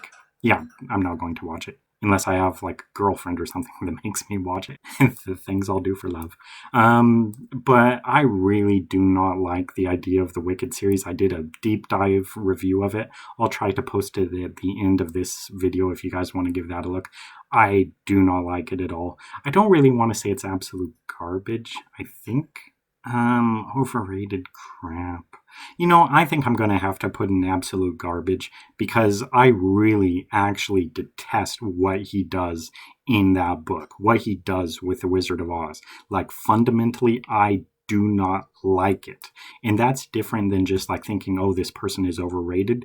With Gregory Maguire, it's like, you should not have done what you did. I do not like what you did. Not just like, oh, I couldn't get into it, whatever. It's like, you actually committed a crime against literature, Gregory Maguire. I do not respect it. So probably at the bottom. I might even put him in loathe entirely. It's good enough for now. Next, Norman... Oh, wait, what happened? George R. R. Martin? You don't go, yeah? What are you doing jumping ahead in line, George R. R. Martin? You naughty boy. Norman Mailer. Oh, where did he go? There he is. Oh, God, things are happening. So I tried to read Norman Mailer's book, The Armies of the Night, which I think won a Pulitzer. I didn't really like it too much. Then I tried to read his other book, The Naked and the Dead, which I think was his first novel. I didn't really like it at all. So I think this is probably a good place for him. Formed sentences. I mean, for being a really notable author, yeah, I do think he's overrated. I do think he's flawed. But mostly what comes to mind for me for Norman Mailer is he just forms sentences. Like, technically it's a sentence. That's what I think of Norman Mailer. I don't think it's particularly good. I don't think it's particularly bad. It's just like, okay, well, whatever, it's words. Okay, now George R. R. Martin. I almost want to put him at the back of the line for trying to skip ahead in line. Should I do that? Why not? Let's go ahead and do that. George R. R. Martin, you're going to the back of the line. You tried to skip ahead in line, you naughty boy. So you go to the back of the line. Cormac McCarthy. I tried to read On the Road. I didn't really like it too much. I'm not a fan of flash fiction. I actually was in a writer's group where one of the writers, I thought, wrote very much like Cormac McCarthy. And I told him that. I was like, this has a lot of shades of Cormac McCarthy. Is that like one of your influences? And I think he said no. But of course, he viewed that as a high compliment. Of course, to me, it wasn't much of a compliment because I was like, I don't like Cormac McCarthy. Still, the guy was basically writing flash fiction, and that's sort of the sense I got from Cormac McCarthy. And On the Road is considered, one of the masterpieces of that sort of genre. And the other author's book was kind of that same actual style, like some kind of road trip thing or something. So it just had a lot of shades of Cormac McCarthy. I think I kind of have to put Cormac McCarthy in formed sentences tier just because it's like, that's what he does. It's formed sentences. I don't really like them. I don't really justifiably dislike them. It's just like, well, they're words. If you want to read those words, knock yourself out. I don't really want to bother. So bottom of formed sentences tier for Cormac McCarthy. Okay, next, Carson McCullers. This one's really tricky because her book, The Heart is a Lonely Hunter, I wasn't sure when I was reading that book, like what I wanted to make of it, like whether I was enjoying it or loving it or hating it or disliking it or whatever. And so I kept reading it until I finished the book. I read the whole thing. And the book, I was kind of hoping the ending would do something that would make me like, convince me one way or the other whether all of this book was worth it. Do something with the end to impress me. And the ending was really so disappointing where it's like, seriously, you're going to end the book this way? So, but the thing is, that book really affected me. It did something to me, and I've said this several times on my channel, where I almost feel like I'm in love with Carson McCullers, like she's a soulmate for me, where reading her book, it just feels like I have a connection with this woman. Like, I can't describe it any other way than like a romantic connection, where it's like I feel this person like how do I say? I don't know. Hopefully you're getting what I mean, like by saying she's a soulmate or whatever. So it's like, I am somehow bound to this person through literature. And the thing is, it's not even a book I really, really liked. I mean, like other authors, like where'd Pearlesque Buck go? Where I really liked The Good Earth. In fact, where did Pearlesque Buck go? Oh, there she is down in Good Enough. Wow, she's way down there. So it's not a book I loved more than any others, but it's a book that affected me. And Carson McCullers, I think she was kind of like either bisexual or lesbian. And she had a quote about like the woman she was interested in, where she said something like her love interest had a face that would haunt her forever. And by that, I think she was kind of saying about how like her love interest's like face, she was kind of obsessed with it. Like once she saw it, she couldn't get it out of her mind. So instead of just saying like, oh, she has a real beautiful face, she said like, it's a face that would haunt me forever. And that's kind of the way I feel about Carson McCullers. Like, I don't feel like she's everything I'd ever want. But at the same time, I can't get her off my mind. And I think that's kind of what she was saying about her love interest as well, is that, that person would haunt her. She just couldn't get her out of her mind, and she just felt bound to that person. And that's how I kind of feel about Carson McCullers. But where to place her? I mean, this is so tricky. Part of the thing is, I read a collection of short stories by Carson McCullers, and the unfortunate thing was they were all highly derivative or would later be used. Like the same thing would later be used in The Heart is a Lonely Hunter. So she would have the exact same things, like a neighbor would move in and they were playing the cello. And then the next story I would read, like they would be playing the cello again, completely different characters. And it's just like, you already did this in The Heart is a Lonely Hunter, or you're going to go on to do this in The Heart is a Lonely Hunter. It's the exact same thing. So it's kind of like, is that all she could write? So, I don't know. I think this is a good spot for her in good enough tier below Anthony Burgess and above Sherman Alexie, I suppose. Yeah, I think that's a good spot for her. Next is Larry McMurdy, the author of Lonesome Dove. For a long while, I thought Lonesome Dove was pretty much a masterpiece, even though it's a very long book. I forget if it's even a series. Yeah, it is a series, I think, which is just crazy because like the book Lonesome Dove is far too long enough. And then he wrote additional books on top of that. Way too many words. And I had some problems with it in the end. But overall, I think he's a very solid writer. I think he's a very good writer.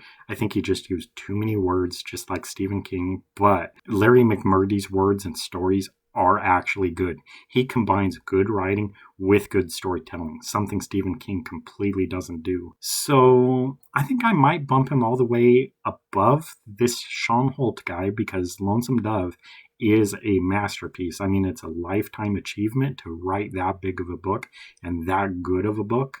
And that's just one of his books. And because of it, I'm going to also go ahead and put him above Thomas Harris. And I think I'd probably put him above Clive Cussler just for objectivity. Roald Dahl just wrote short stories. Children's stories, which are real short. Larry McMurdy actually wrote like a 800-page behemoth, like Western epic story, and that's just book one, so I have to respect that more. But I think I feel comfortable dropping him there between Michael Crichton and Roald Dahl in talented tier. So sort of the top of talented tier for Larry McMurdy.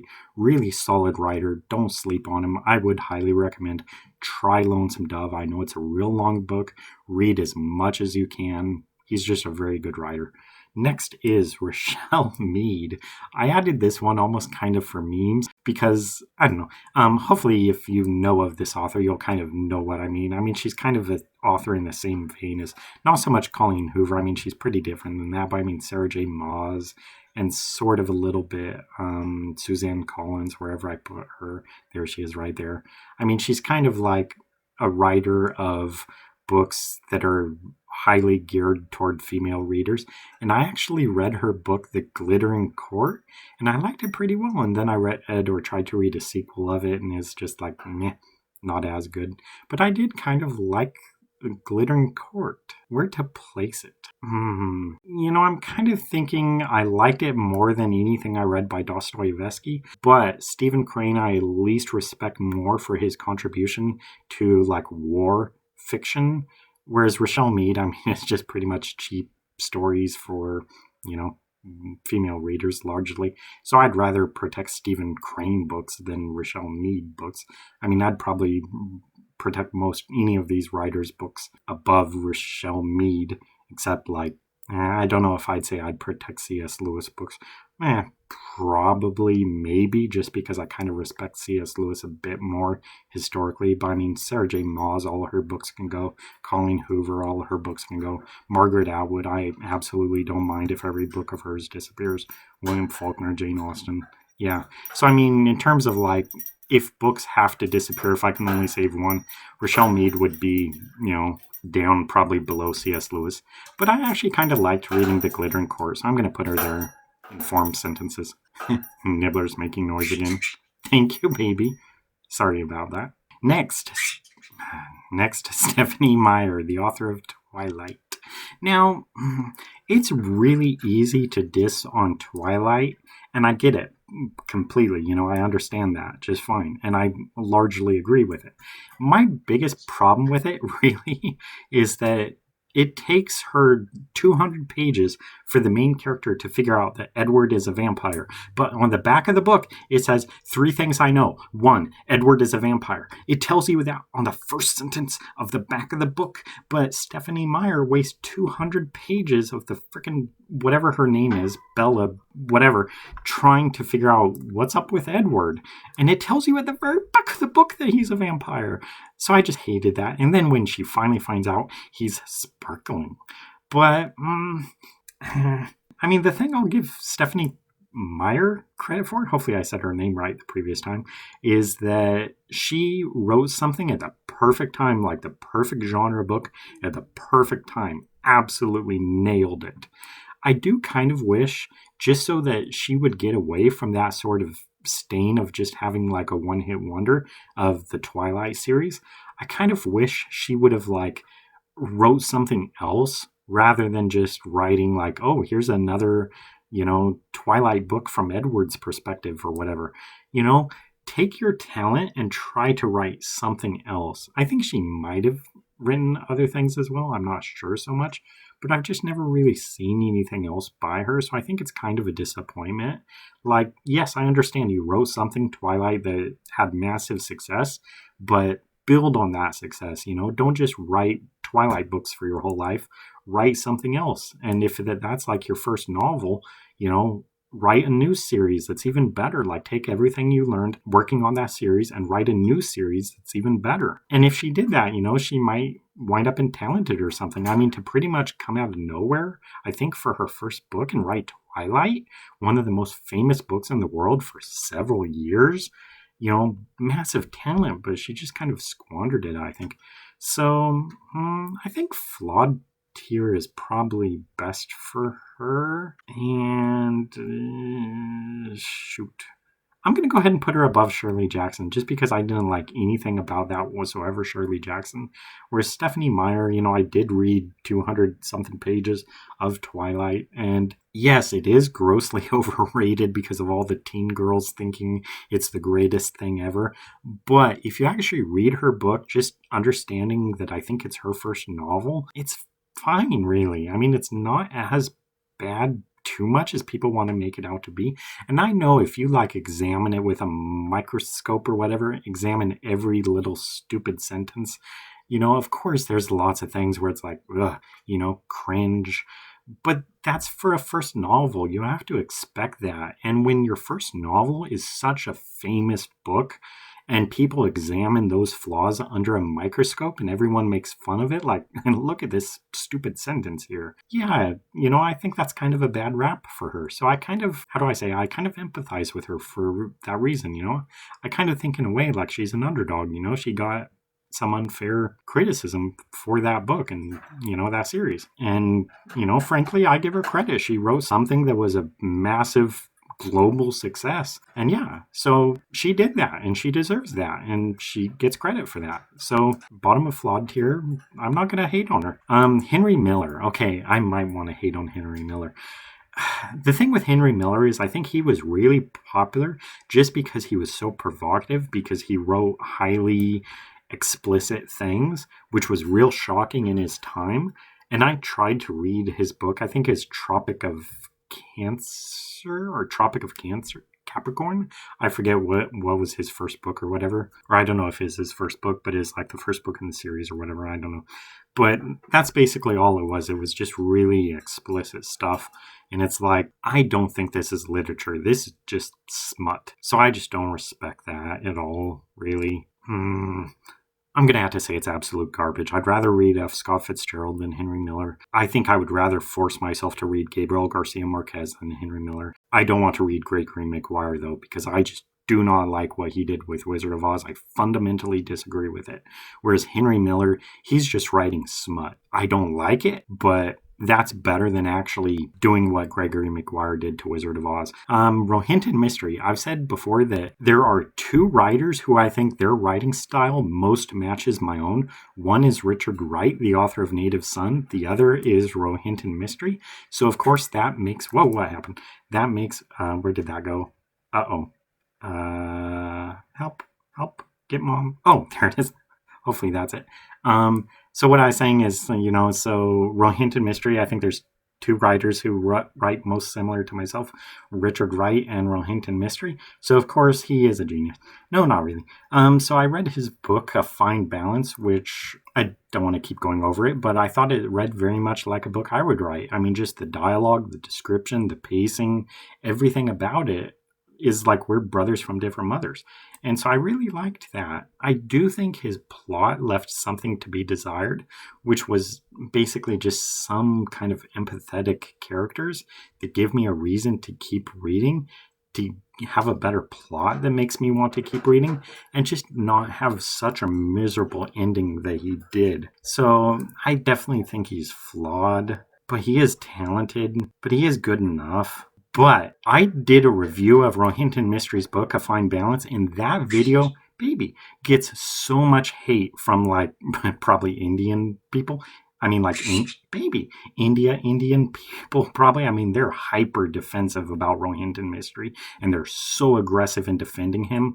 So, I've been really high on Rohinton Mystery. I've commended his writing a lot, how it's similar to my own, and how I like it for that reason. And all of that. But his fans, his like aggressive defensive fans who absolutely jump on my video with hatred for, me having issues with Rohinton Mystery. I talk about how I liked it, but they like absolutely try to kill me in the comments because they're like, how dare you say anything bad about Rohinton Mystery? All these other authors I talk about, none of them give me as much like negative attention as Rohinton Mystery fans. He has the worst fans in the world, hyper aggressive, just bad fans. So, if I'm rating his fans, I loathe entirely. Like, I'm at war with Rohinton Mystery's fans. Like, I don't give a F. I talk about how I like Rohinton Mystery, but his fans are just like, oh, you're a Rohinton Mystery hater. I like the dude. I don't like all you guys. I loathe you guys. And I don't care that you don't like that I have issues with Rohinton Mystery. But I'm trying to rank Rohinton Mystery alone here. I might, being subjective, I might say I think Kazuo Ishiguro actually has more talent than Mystery. Maybe the same thing with Junpei Lahiri, but I think I liked Mystery more than either of them. Dan Brown, I liked Angels and Demons, but I think I respect Rohinton Mystery for A Fine Balance more than Dan Brown. Graham Greene, ooh, tricky. For this one, I would say once again, personally, I feel very fond of Rohinton Mystery just because our writing is so similar. But I think this is probably going to be the limit for him. Below Graham Greene, ahead of Dan Brown, in talented tier. So yeah, that's kind of my thoughts on Rohinton Mystery. Next, Walter Moors. So Walter Moors is a brilliant German writer and illustrator. His book, The City of Dreaming Books, is my favorite book of all time. I think The City of Dreaming Books is the greatest thing that has ever or will ever be written in the history of humanity. I think it's the greatest thing that's ever been done. The City of Dreaming Books, absolute 100% genius for Walter Moors. I wish all of his books were translated into English. I would almost learn German just so I could read the other books in German by Walter Moors. Absolute genius, creative guy. Love him. And yeah, City of Dreaming Books, greatest book ever written. I Will Die on This Hill. Toni Morrison. Now, I tried to read Toni Morrison years ago from the library, and I thought I liked it pretty well. I saw some talent there, but then I tried checking it out years later, and I saw no talent there. So I think Toni Morrison will go in overrated crap, and I'll put her above Aldous Huxley, because at least there was the one time I read her years back where I thought she may have some level of talent. I never got that idea from Aldous Huxley, however. So Toni Morrison goes a step above Aldous Huxley, below Robin Hobb in overrated crap. Next, Patrick O'Brian. He is the author of the Aubrey and Mateen series, or something like that, where that's like the film Master and Commander with Russell Crowe. It's based on those books. But what they actually did is they took like parts from 4 or 5 books, like the best parts of 4 or 5 books, and made it into the movie. So you watch the movie and you think, oh, this is a pretty entertaining, adventurous story. I like this. And then when you find out Patrick O'Brian, who wrote that book, I think he did write a book called Master and Commander, or The Far Side of the World. So you may think like, oh, I could read the book that movie was based on. And he also wrote like 15 other books as well in that same series. So it's like, oh man, Nibbler's going to start making a bunch of noise. I'm sorry. So you may think like, okay, there's a treasure trove here of a lot of books I could read and enjoy, just like Master and Commander. But Patrick O'Brian's writing is so freaking boring. 95% of it is just technical jargon about sails and decks and ropes and tow lines, and it's so freaking boring. So I can't really put it in flawed. I mean, I wouldn't really say it's overrated crap, because it's not too highly rated. I don't see a whole ton of people talking about him, so I almost want to put it in absolute garbage, because it's like, yeah, in one book he might have one decent line of dialogue that made it into the movie, but all the rest of the book is just crap, boring crap. Is there overrated crap. So maybe that is a good place for it. Toni Morrison, Robin Hobb, Aldous Huxley, either above or below Toni Morrison.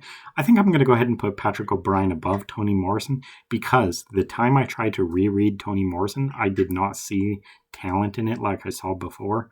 So I think for it, Patrick O'Brian goes above her in overrated crap. Next, another O'Brian, Tim O'Brien.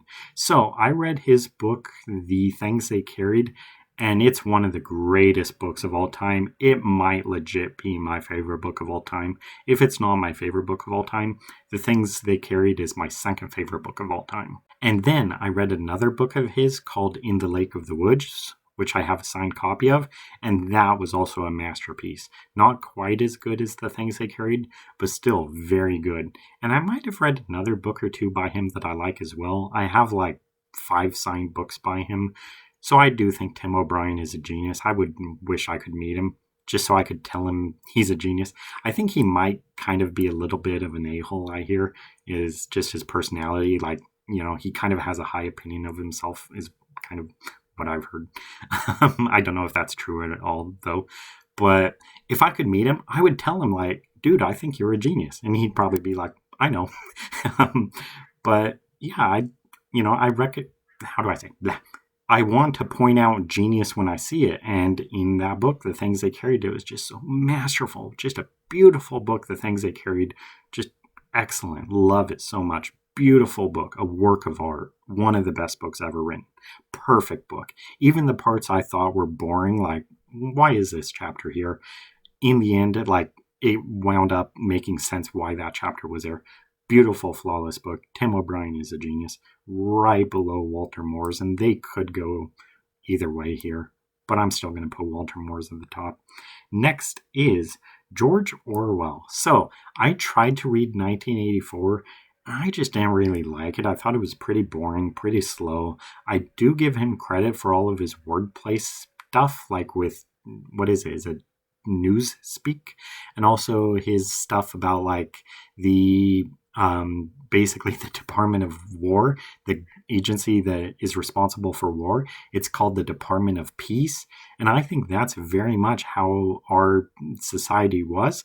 Like we had it was the Department of Defense, and Trump renamed it the Department of War, which I think is absolutely what it should be, because that's what it is. Don't give it a cute name about Department of Defense when 99% of what it does is to conduct war overseas. That's war. That's not really defense. That's military aggression.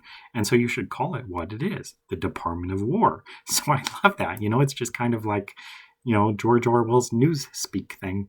And then, of course, Trump goes and tries to do his own version of it by wanting to rename ICE nice. So, he turns around and wants to do his own version of newspeak or whatever. May as well call like the Department of Immigration like the Department of Acceptance and Inclusion, when their real job is just to deport people. That would be very Orwellian or whatever, and that's sort of something Trump would do. The Department of Welcome to America. So yeah, I like that aspect of it, but I just thought the book 1984 really just quite a boring book. I do think his book Animal Farm was very much better. I really liked that book. I don't really want to say he's talented or he's a genius. He might be good enough. I think that's a good spot for him. Right above Franz Kafka and below Ian Fleming in good enough for George Orwell. God, I can't speak.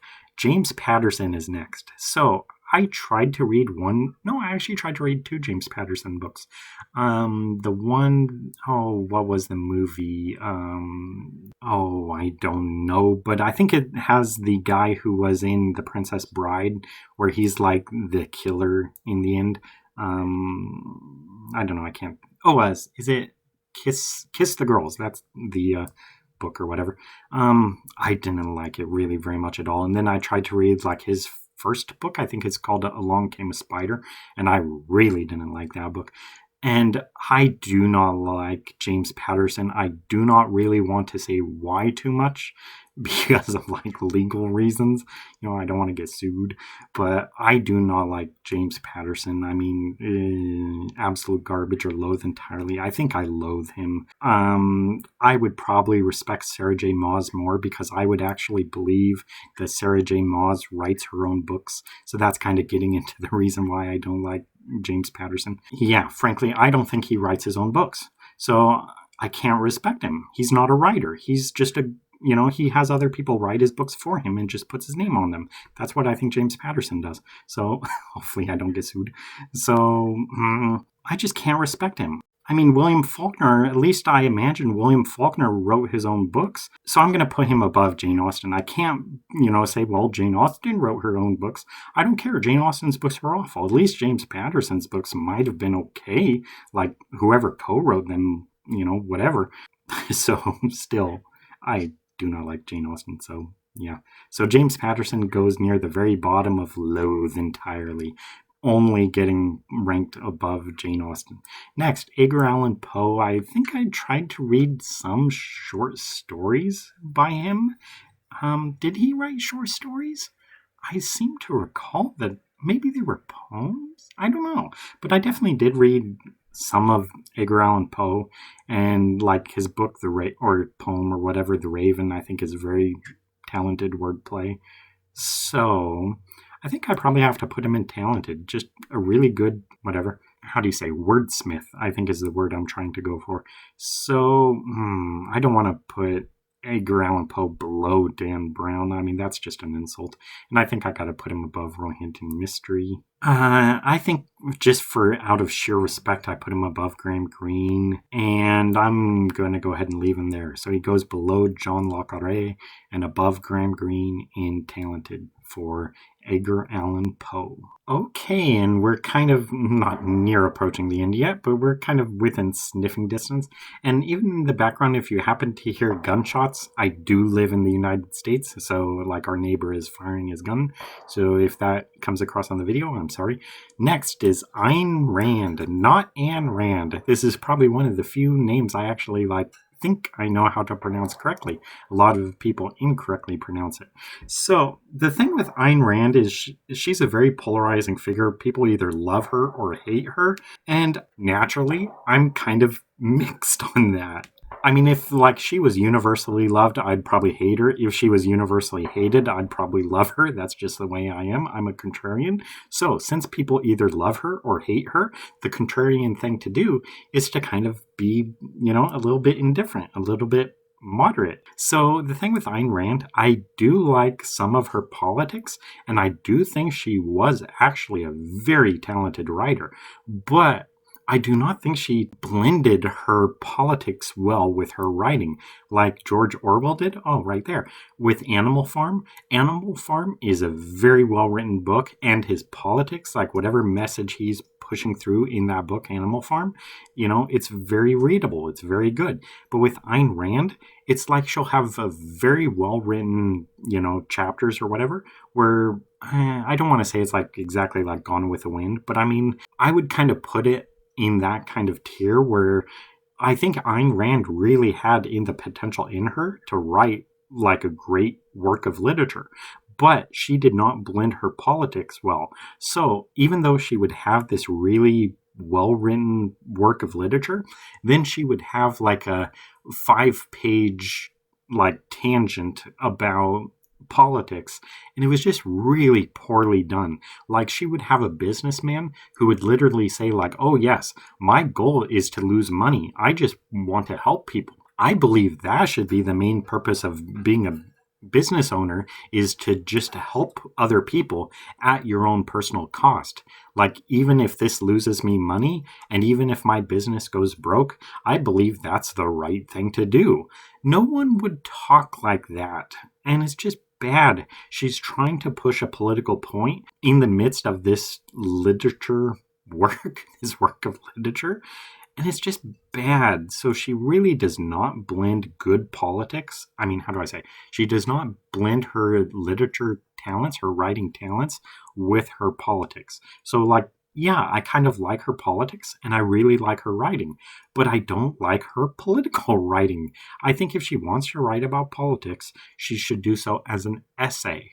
And when she writes novels, just write a novel. It could have political undertones, but don't just make it this political hit piece where this businessman is oh yes, my goal is to lose money. I don't care if I go bankrupt. It's just bad. So she is really difficult to rank because, I mean, I do think she is very talented. But at the same time, it's I think people definitely do overrate her. She's extremely wordy and her politics is just very badly blended. I mean, I could say she's flawed. I like her more than Shirley Jackson. I'd like her more than Stephanie Meyer. I'd like her more than John Grisham. I like her more than Joseph Heller, Henry James, Harper Lee, Rudyard Kipling, Philip K. Dick, Suzanne Collins, Victor Hugo, Ursula K. Le Guin. Now, this is kind of getting into pushing a tier. The thing is, with Ursula K. Le Guin, I did not like the world building of the Earthsea series. Arthur Conan Doyle is flawed. I like her more than Cormac McCarthy. I like her more than Norman Mailer, Fyodor Dostoevsky, Rochelle Mead, Stephen Crane, Ernest Hemingway, Lynn Reed Banks. You see, now, I think this is probably where she winds up at the top of formed sentences tier. Yes, some of her sentences could be very good. Other sentences, ridiculously bad because of the politics. So I think that's the right spot for her, at the top of formed sentences tier. So, like, I did not even plan on putting her in the middle. I was thinking she'd probably wind up either in flawed or maybe overrated crap. But what do you know? I was saying she's, I kind of rate her right in the middle. And sure enough, formed sentences. That's where I think she goes, right in the middle. Next, Veronica Roth, the author of the Divergent series. So I actually kind of liked Divergent more than The Hunger Games by Suzanne Collins. Where did I put her? Right there. The thing is, the way I kind of described it in my Goodreads review, I no longer have a Goodreads account, but I thought Suzanne Collins was a little bit more skilled of a writer, but Veronica Roth actually tells a better story with the whole like factions and everything. With, I think one of them is called Dauntless. I really liked reading that, and I don't want to go too much in depth about it, about like the whole comparisons with Harry Potter and Hunger Games and all that. I don't want to go into that in this video, but I did actually like the Divergent book more than Suzanne Collins' Hunger Games. Probably Catching Fire is about equivalent to Divergent, but I liked it pretty well, and I kind of am a little bit of a defender of Veronica Roth. I think she got a lot of attack as like, oh, you're just copying Hunger Games and you're just copying Harry Potter. But I read Divergent and I liked it pretty well. I think it's actually a pretty decent book. I liked part of it. Do I like her more than Victor Hugo?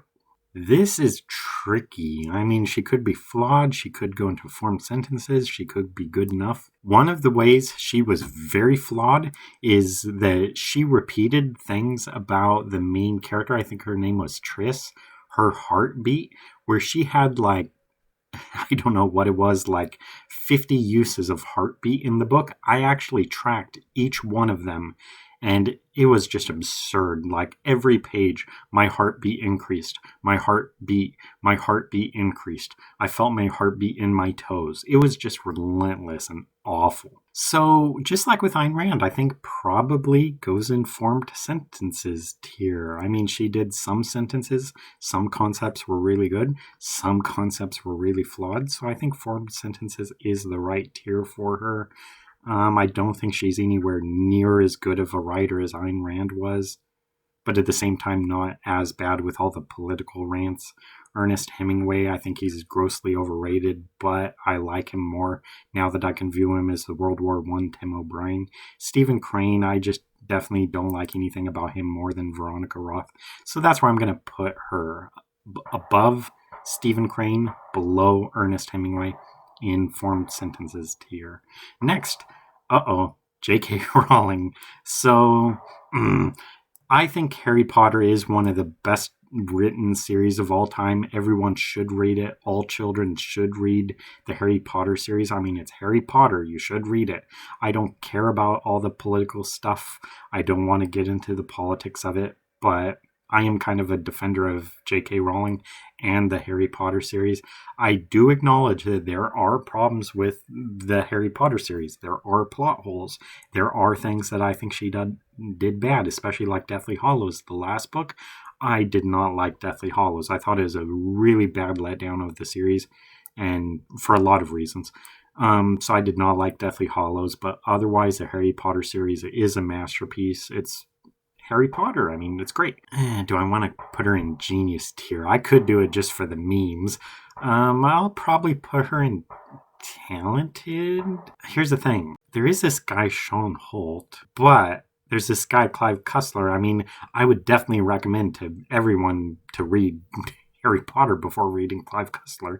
I'd recommend Harry Potter before Roald Dahl. I'd recommend Harry Potter. Well, here's the thing. If I'm doing this, I'd recommend Harry Potter before Octavia Butler, but Russell Banks. Okay, so I'm thinking either below Tim O'Brien or possibly above Russell Banks, or possibly below William Goldman. But given the high status of Harry Potter and the fact that usually if something is really popular, I do not like it. And Harry Potter, at least, was super popular. And even before J.K. Rowling became, really sharply disliked because of her politics, I was already firm Harry Potter fan by that time. So it's not like, I saw the political stuff and then I thought, oh, I'm going to get into Harry Potter now. I liked Harry Potter, before all that came out. The thing with putting her in genius tier is that I don't really see anything she did that really makes me think she's a genius. I think she just wrote a very good children's story at a good time, and it's just a very good series. So I'm going to put her at the top of talented tier above Russell Banks. Next is Salman Rushdie. I have like 4 signed books by him. I tried to read his book Midnight's Children and I absolutely did not like it. I don't know if it was magical realism or what, but I only read like 2 pages and it was just like, this is not working for me. This is not going to work for me. I skipped ahead, and whatever issues I had with the book, I saw the same issues midway into the book. So I was just like, yeah, Salman Rushdie isn't for me. I like him as a person because he wrote a couple books that got a kill order put out on him by Iran.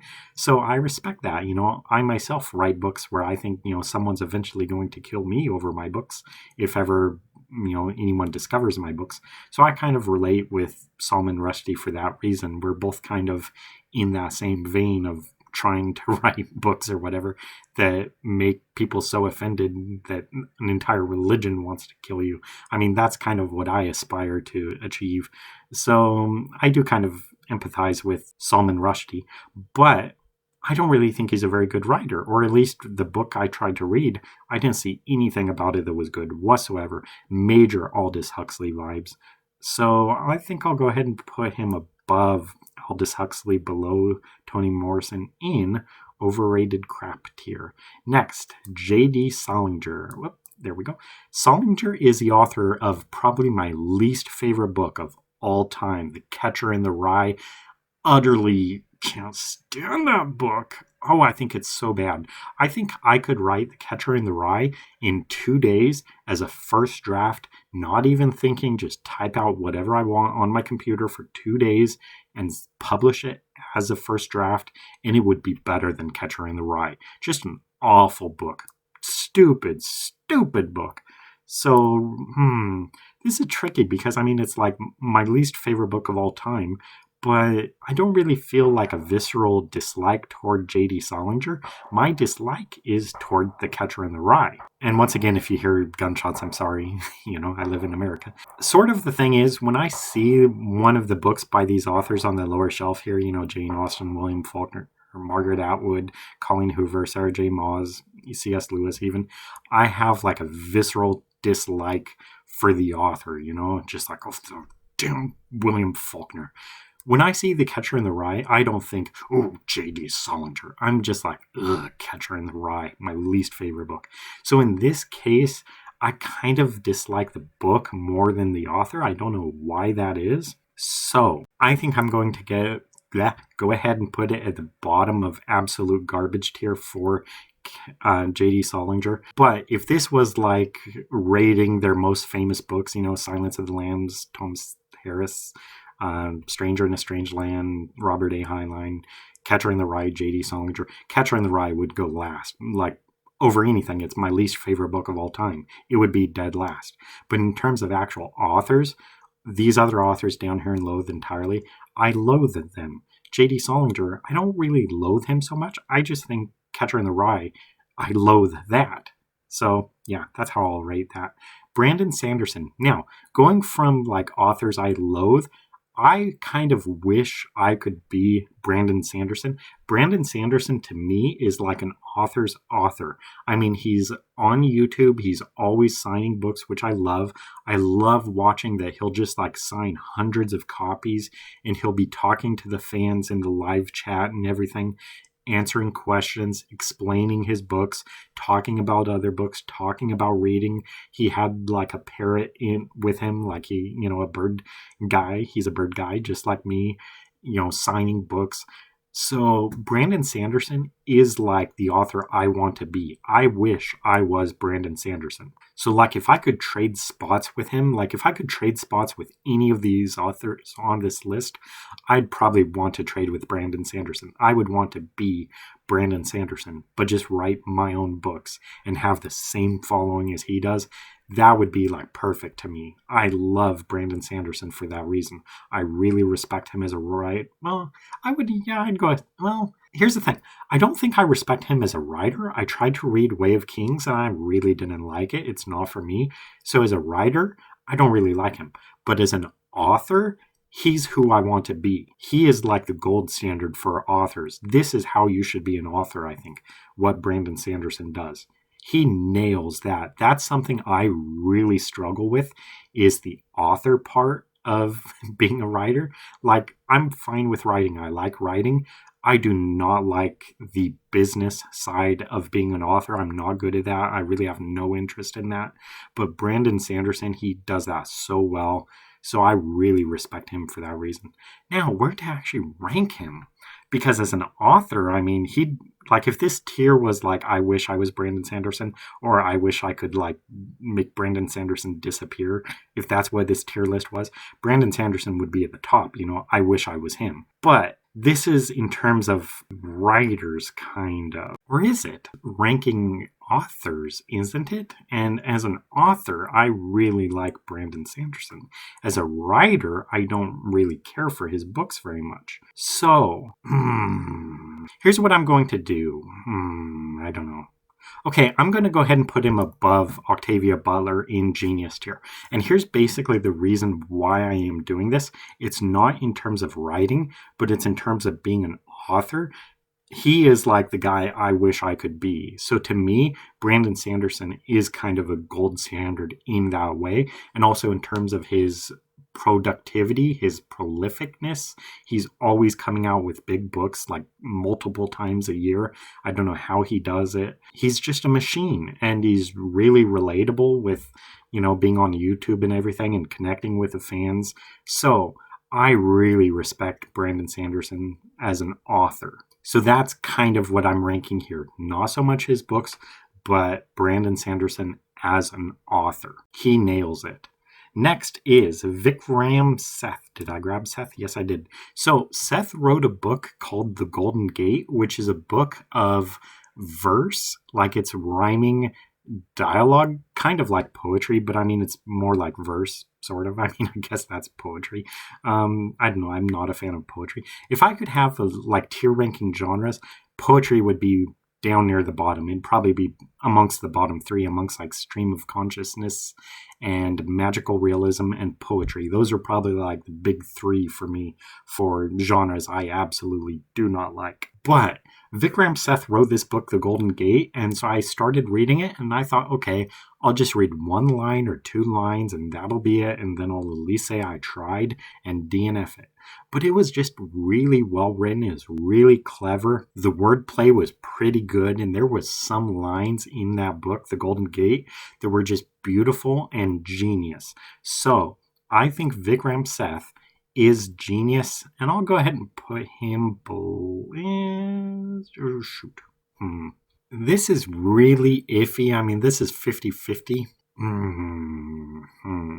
I think the reason I'm going to actually put Vikram Seth above Octavia Butler is because Octavia Butler was kind of a writer of short stories, whereas Vikram Seth wrote like a 300-page book about rhyming verse, like every other line rhymes. And to do that over the course of basically an entire novel, that is amazing what he did. I mean, sheer brilliance, you know, genius.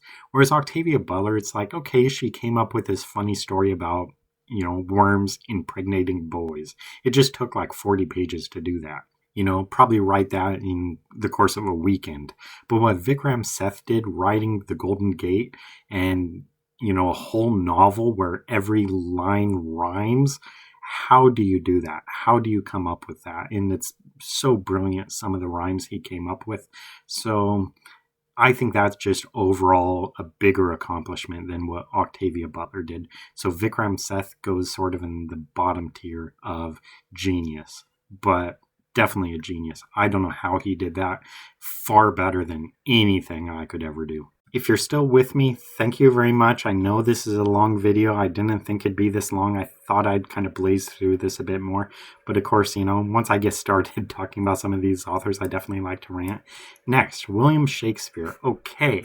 Now, for Shakespeare has some lines that are so incredibly almost miraculous where I don't know how he thought of the lines he did. I often kind of say that William Shakespeare is a god when it comes to the English language. He used it so well. And really my favorite play I've read by him so far, I think I've probably read about 6 plays or so, 6 or 7 plays. And the one that really stands out to me, I think, was Richard II, which is why that play? I mean, why not something like Macbeth or King Lear, which I've read, or Henry IV or Henry V or something? I've read both of those as well. And I've read The Tempest and The Two Gentlemen from Verona and some other stuff as well. But the one that really stuck out to me is Richard II. And there are some lines in that play or whatever where it's just like, oh my God, that's beautiful. How did he think of that line? Just, I'm actually crying right now just thinking of it. Just the knowledge that this guy came up with some lines that were so incredibly brilliant. And he did it 400 years ago. And why that just amazes me so much is because for most of these other authors who are kind of like older authors, they feel really dated to me, where it's just like, in their time, maybe they were good, but, we have better writers now. Our writing is a lot better now than it was back then. And I think that is partially true for Shakespeare. That's a real bold take. But I definitely think a lot of Shakespeare, it just sounds really dry. But of course, the thing is, I'm judging his books by reading them. And you're not supposed to read Shakespeare, you're supposed to watch it be performed.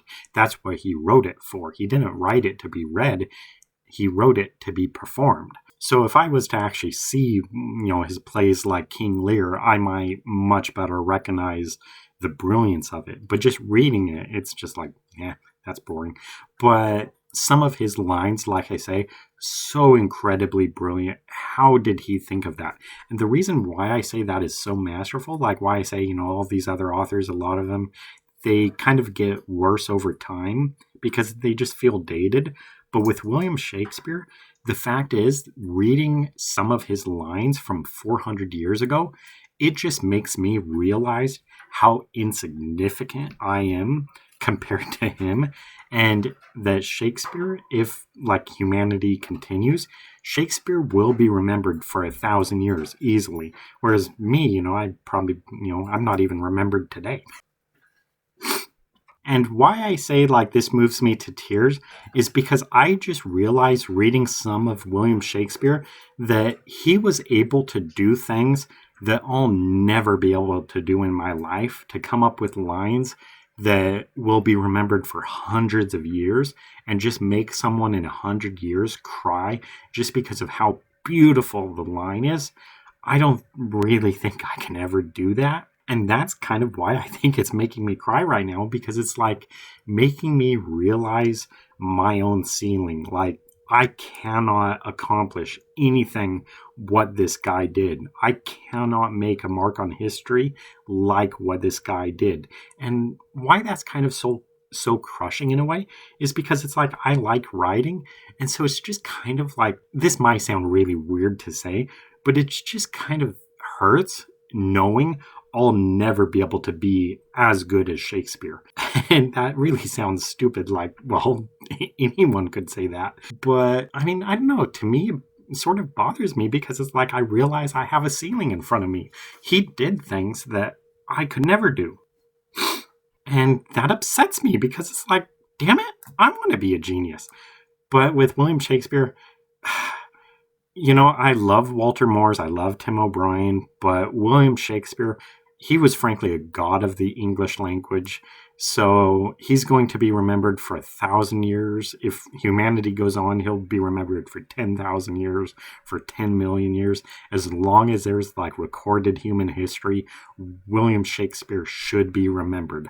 I mean, seriously, of all people in human history, that are remembered. I mean, I'd think maybe like Jesus would be one, and then Shakespeare would be one, and I don't even really know who else. I mean, like, I don't think really Martin Luther King, eventually he may be forgotten. Abraham Lincoln may eventually be forgotten. I don't even know who else. Like Napoleon, he may be forgotten. But, like, those two are probably, like, as long as humanity goes on, they'll probably be remembered. Jesus and William Shakespeare.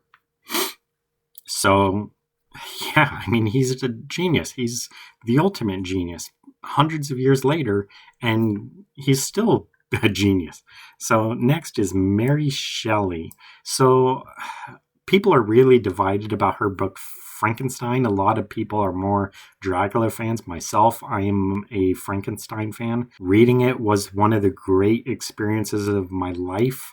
Do I really want to say she's a genius for that, though? I mean, part of the book, Frankenstein, is pretty dry, wordy, boring in a way.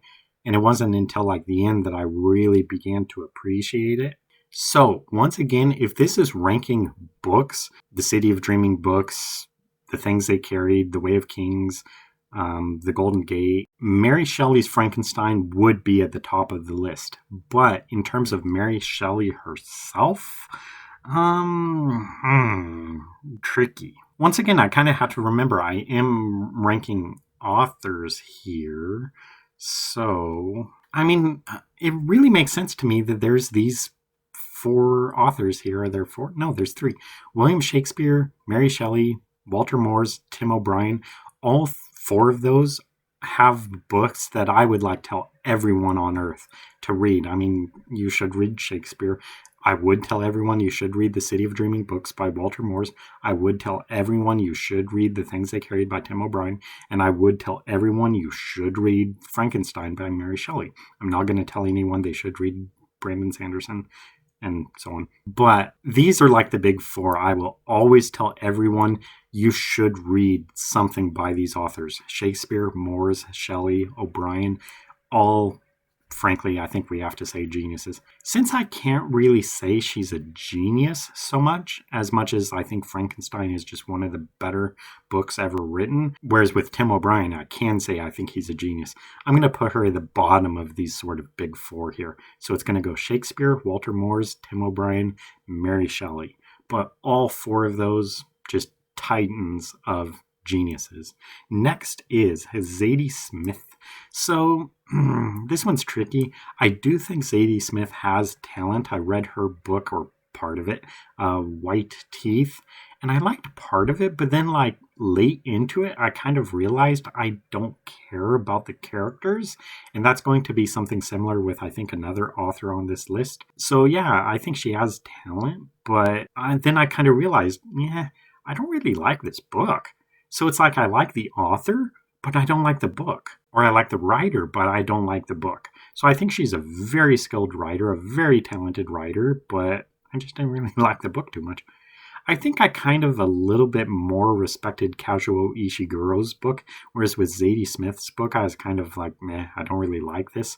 So I think I'm going to keep her there at the bottom of talented tier below Kazuo Ishiguro. Next, Alexander Solzhenitsyn. Probably never pronounce that name right. Gosh, I don't even. Oh, I think he wrote the Gulag Archipelago. I think that's the one I read, and I don't remember too much my thoughts about it, except I felt there was something lacking about it. So probably he'll go in flawed tier. I mean, he could go under formed sentences tier. I don't think he's good enough tier. I don't think he's overrated crap tier. I kind of liked a little bit of the Hunger Games. I like a little bit of Philip K. Dick's like writing concepts. I liked the Jungle Books and the story about the mongoose or whatever by Kipling. Harper Lee. I think I would more quickly respect that Harper Lee wrote one of the great American books of all time, even though I don't think it was one of the great American books of all time. I'd kind of put a higher priority on that. Like if there was one copy of To Kill a Mockingbird left, or one copy of the Gulag Archipelago or Archipelago, whatever it is, I would save To Kill a Mockingbird. Henry James. I've just got to put him somewhere here. Well, Joseph Heller, there were a couple lines in Catch 22 I kind of liked, whereas with Solzhenitsyn, I can't say there were any lines I really liked, but I never actually laughed out loud about how bad it was, but I did do that for John Grisham. So Solzhenitsyn will go below Joseph Heller and above John Grisham in flawed tier. And next is John Steinbeck. John Steinbeck wrote one of the first books I ever read, Of Mice and Men, and just like with Pearl S. Buck, The Good Earth, one of the first books I ever read, John Steinbeck was one of my gateways into reading. I tried to read The Grapes of Wrath a couple years ago, and I thought it was really bad. It was just over description, just not good at all. A ton of purple prose. I would have cut, I think, the first 2 chapters out of the book completely and started with chapter 3, because everything else before then was just completely useless, needless description. So I do think Steinbeck is overrated for sure. He is flawed for sure. I don't think he's absolute garbage. Here's kind of the thing. So far, I would say The Grapes of Wrath is overrated crap, but I didn't read all of it to really justly be able to say that, to make a full case that it's overrated crap. I don't know. Maybe it gets good in the end, but I just couldn't get that far into it. So I'm going to, I think, advance him up to flawed. I liked Of Mice and Men more than Shirley Jackson. I probably respect him more than Stephanie Meyer, John Grisham, Solzhenitsyn. I would probably go ahead and put him above Heller for Of Mice and Men. Same thing for Henry James. Same thing, I think, for Harper Lee. Kipling. I think that's as far as Steinbeck will go, because I actually did like Of Mice and Men. If I move him up above Kipling, Philip K. Dick hasn't actually wrote anything I really liked, whereas Steinbeck did with Of Mice and Men. I kind of like it more than Hunger Games. I'd say probably, at least once again, for Of Mice and Men, I liked it more than Hugo. I think I liked it more than Earthsea. I liked it more than Sherlock Holmes. So yeah, Steinbeck will actually go to the top of flawed tier. Next, Bram Stoker. So I was talking about Mary Shelley for Frankenstein. I'm not much of a fan of Dracula. I think it was comically bad. For instance, one of the first things when you meet Count Dracula, it's described that he has sharp, protruding teeth, protruding from his lips. I know I repeated protruding there. But yeah, he has teeth protruding from his lips. And so the people are looking at him, and I just imagine readers are screaming, "He's a vampire! Can you not see? He's a vampire! He has sharp teeth protruding from his mouth." And all the characters are just oh, this guy seems all right. Nothing seems wrong with him. He's completely, pale and has no reflection, and he has sharp teeth. I wonder what's going on here. It's just like Stephanie Meyer, wherever she is, right there. How can you not tell this person is a vampire? It's just comically bad. So it's either flawed or it's overrated crap. I don't really want to give it overrated crap. I think it's just, kind of comically written, not good. But I would give him more credit than Shirley Jackson. Oh, Stephanie Meyer. This one's tricky. Which one do I want to respect more, Bram Stoker or Stephanie Meyer? I think but I wouldn't respect John Grisham over Bram Stoker. So, okay, I think John Grisham is getting a demotion to under Stephanie Meyer. Solzhenitsyn didn't create anything near as, culturally popular or whatever, a phenomenon as the Dracula story, so Solzhenitsyn will go below Stoker. Well, once again, Solzhenitsyn didn't come up with anything near as good as Twilight. That would be such a meme as putting Stephanie Meyer above Alexander Solzhenitsyn. But you know what? I'm going to lean into the memes. I'm going to embrace them. Stephanie Meyer in Twilight is better than anything Alexander Solzhenitsyn did. Joseph Heller, I had issues with Catch-22. I'm going to give that a demotion. So Henry James, I had issues with that. But whereas with Henry James, I actually saw that I think he had some level of talent, whereas with Bram Stoker, I didn't really see that as much. I mean, yeah, I give him credit for really popularizing or making up the Dracula story and vampires and all that. But in terms of like who's actually a skilled writer, I think Henry James was much better skilled than Stoker. Next, Rex Stout. So this is a like crime mystery writer, very much in the same vein as Arthur Conan Doyle. In fact, reading Conan Doyle, or not Conan Doyle, I always call him Conan Doyle because his last name was actually Doyle, not Conan Doyle. But he actually wound up going by Conan Doyle as his last name. But no, that's kind of not right. I mean, his last name was Doyle, even though he kind of started going by Conan Doyle. So just a little bit of a tangent there. So, I mean, really, it is okay if you call him Conan Doyle for his last name. I mean, he called himself that too. But Rex Stout, he basically modeled his Nero Wolfe books very much on Sherlock Holmes, I think. But I think I enjoy the Nero Wolfe books a lot more. Now, I could give Doyle credit for actually coming up with that. Like, you know, if it wasn't for Doyle, Rex Stout wouldn't have had that groundwork laid to him. But it's just like what I mentioned with the NBA logo. If it wasn't Jerry West, it'd just be someone else. So if Doyle did not create Sherlock Holmes, then someone like Rex Stout would just be acknowledged as kind of like the father of sort of like crime detective, you know, whodunit mystery solve books. Who I think I just like Rex Stout a lot. I read probably upwards of 17 or so of his books. And yeah, so I think I've only read 2 books by Lynn Reid Banks, and I only really like The Indian in the Cupboard. So Rex Stout, I've liked more of his books. I like more of his books than Kafka. Ooh, Animal Farm. Well, once again, I've read several books by Rex Stout that I liked, but I think I'm going to go ahead and stop you here because I really do acknowledge that Animal Farm is basically a classic. Rex Stout doesn't really quite so much have a book that I would say is a classic. So that's where he's going to land, below George Orwell and above Franz Kafka in good enough tier. Next, Jonathan Swift. Now, just like talking about with William Shakespeare, Swift, I don't know exactly when he was, like when he lived, but I think he might have potentially even predated William Shakespeare, maybe even by hundreds of years. And I think, or actually maybe not, maybe it's just like 300 years. I guess I should look it up. Jonathan Swift. He was born 1667. So 67. I think that is after William Shakespeare, because I think Shakespeare was like 1616 or something. Shakespeare. Oh, it died in 1616. Wow, I exactly nailed that. I thought he may have been born in 1616, but he died in 1616. But yeah, at least I knew 1616 for Shakespeare, so I'll kind of give myself credit for that. So Swift came after Shakespeare. So what I was kind of going to say is the thing with Jonathan Swift, Gulliver's Travels, that book, numerous parts made me laugh out loud. And once again, I think that's kind of miraculous to do that.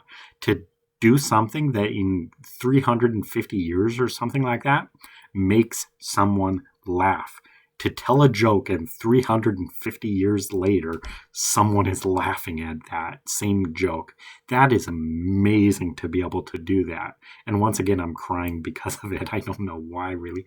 I think it's just, once again, the knowledge that this guy did something so good that hundreds of years later, it's going to make someone laugh out loud at how good it was. That is amazing to do that. I mean, once again, I just think that's kind of miraculous to be able to do that. So, gosh, I'm crying so much. My eyes are full of tears. I'm going to go ahead and put him below Mary. Well, the thing, like I was talking about with Mary Shelley's, I wouldn't really say she was a genius. She just wrote something that was very good. But with Jonathan Swift actually writing Gulliver's Travels, so good that it makes me laugh hundreds of years later. How do you do that? That is a true genius level thing. So I'm going to put him above Mary Shelley, below Tim O'Brien in genius tier. Next is Donna Tartt. So I don't really want to be talking about this too much. And, I know this video has been going on for so long. Hang on, I kind of got to wipe my eyes. I'm still crying over Jonathan Swift. So yeah, I was just bawling tears. Now, where did I there's Donna Tartt. So she wrote a book called The Secret History, which I'll talk about more in a minute. She also wrote a book called The Goldfinch, which I have a signed copy of. But for The Secret History, I thought it was pretty well written and I was liking it pretty well. But then kind of late into it, I realized I don't care about these characters. So I gave up on the book, probably like 65 to 70% in, because I was just like, I don't care about these characters. I don't really care about this book, so I quit. I'm still crying over Jonathan Swift. But then kind of what I realized, like weeks or months later, is that I didn't really like any of the characters in that book, The Secret History, but I read it for so long, like 60% into it or whatever, and I was liking it. And kind of what I realized then is that in spite of not having any characters I really liked or cared about, I was still invested in the story for a very long while. So to be able to make a book or a story compelling when you don't really like any of the characters, that in itself is quite an accomplishment. That shows how good of a writer Donna Tartt is, that she can hook you for so long when the story or whatever, the characters are not really that good. Like, I can't remember a single one of their names. So I think undisputed she has talent. I mean, potentially even genius. But definitely talent. I was going to put her below me, but kind of I just would acknowledge that I think she is better than me. And I think probably in terms of talent, she's better than Thomas Harris. Ooh, tricky. I'm going to go ahead and be subjective here. Cussler just means so much more to me than Donna Tartt.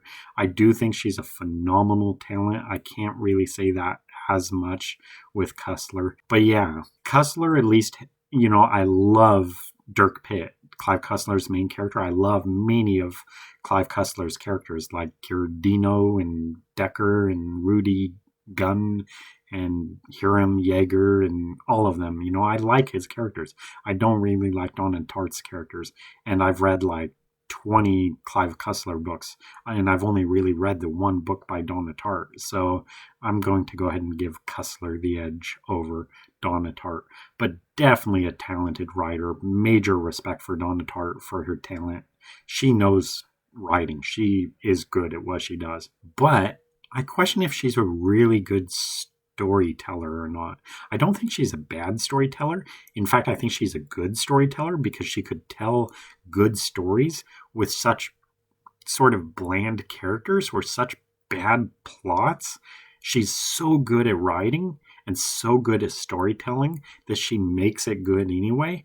But if you kind of begin to realize this story is boring, or this story is going nowhere, this plot is going nowhere, that's kind of the fatal flaw with Donna Tartt's books, I think.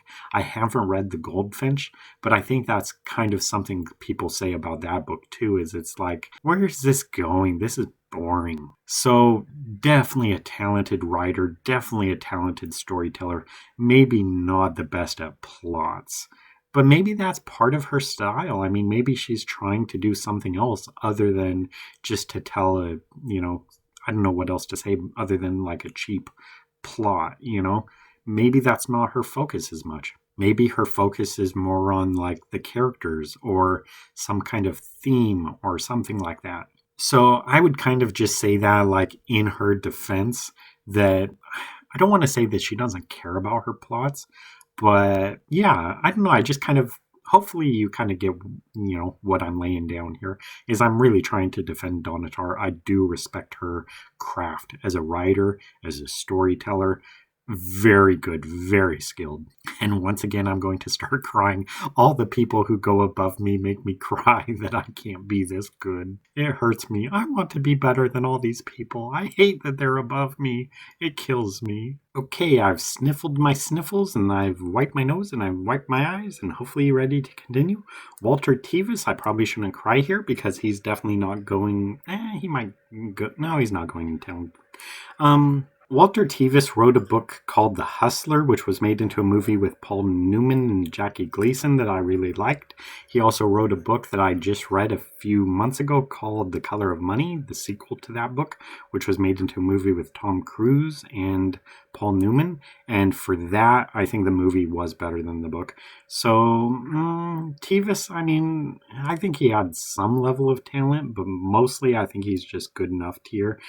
I don't really feel tempted too much to read much else that he wrote. He did write the book called The Queen's Gambit, I think, which was made into like a Netflix like chess TV show or something. I'm just not interested in that too much. I don't know. It might be kind of interesting just to see or read something else by the guy who wrote The Hustler, but I'm really low priority on that. So I've read more Ian Fleming, George Orwell. I like Animal Farm more than The Hustler. Rex Stout, I've read far more of him than Tevis. Kafka, I would just respect the Metamorphosis much more, like one of the greatest opening lines ever. Lynn Reed Banks, much of my childhood, but kind of so was The Hustler as well. For that, I think I'm going to put Banks above Tevis because Tevis kind of did some stuff where he was really kind of obsessed a little bit about sex, like just the characters going off and having sex all the time. And I just don't like that. So I would rather read sort of a children's story rather than really reading Walter Tevis if I have a choice. The only reason I really read him is because I just really liked the film The Hustler, and then there is the sequel to it, The Color of Money. So I kind of wanted to read those just, because I've seen the films so many times. I wanted to see how the books compare.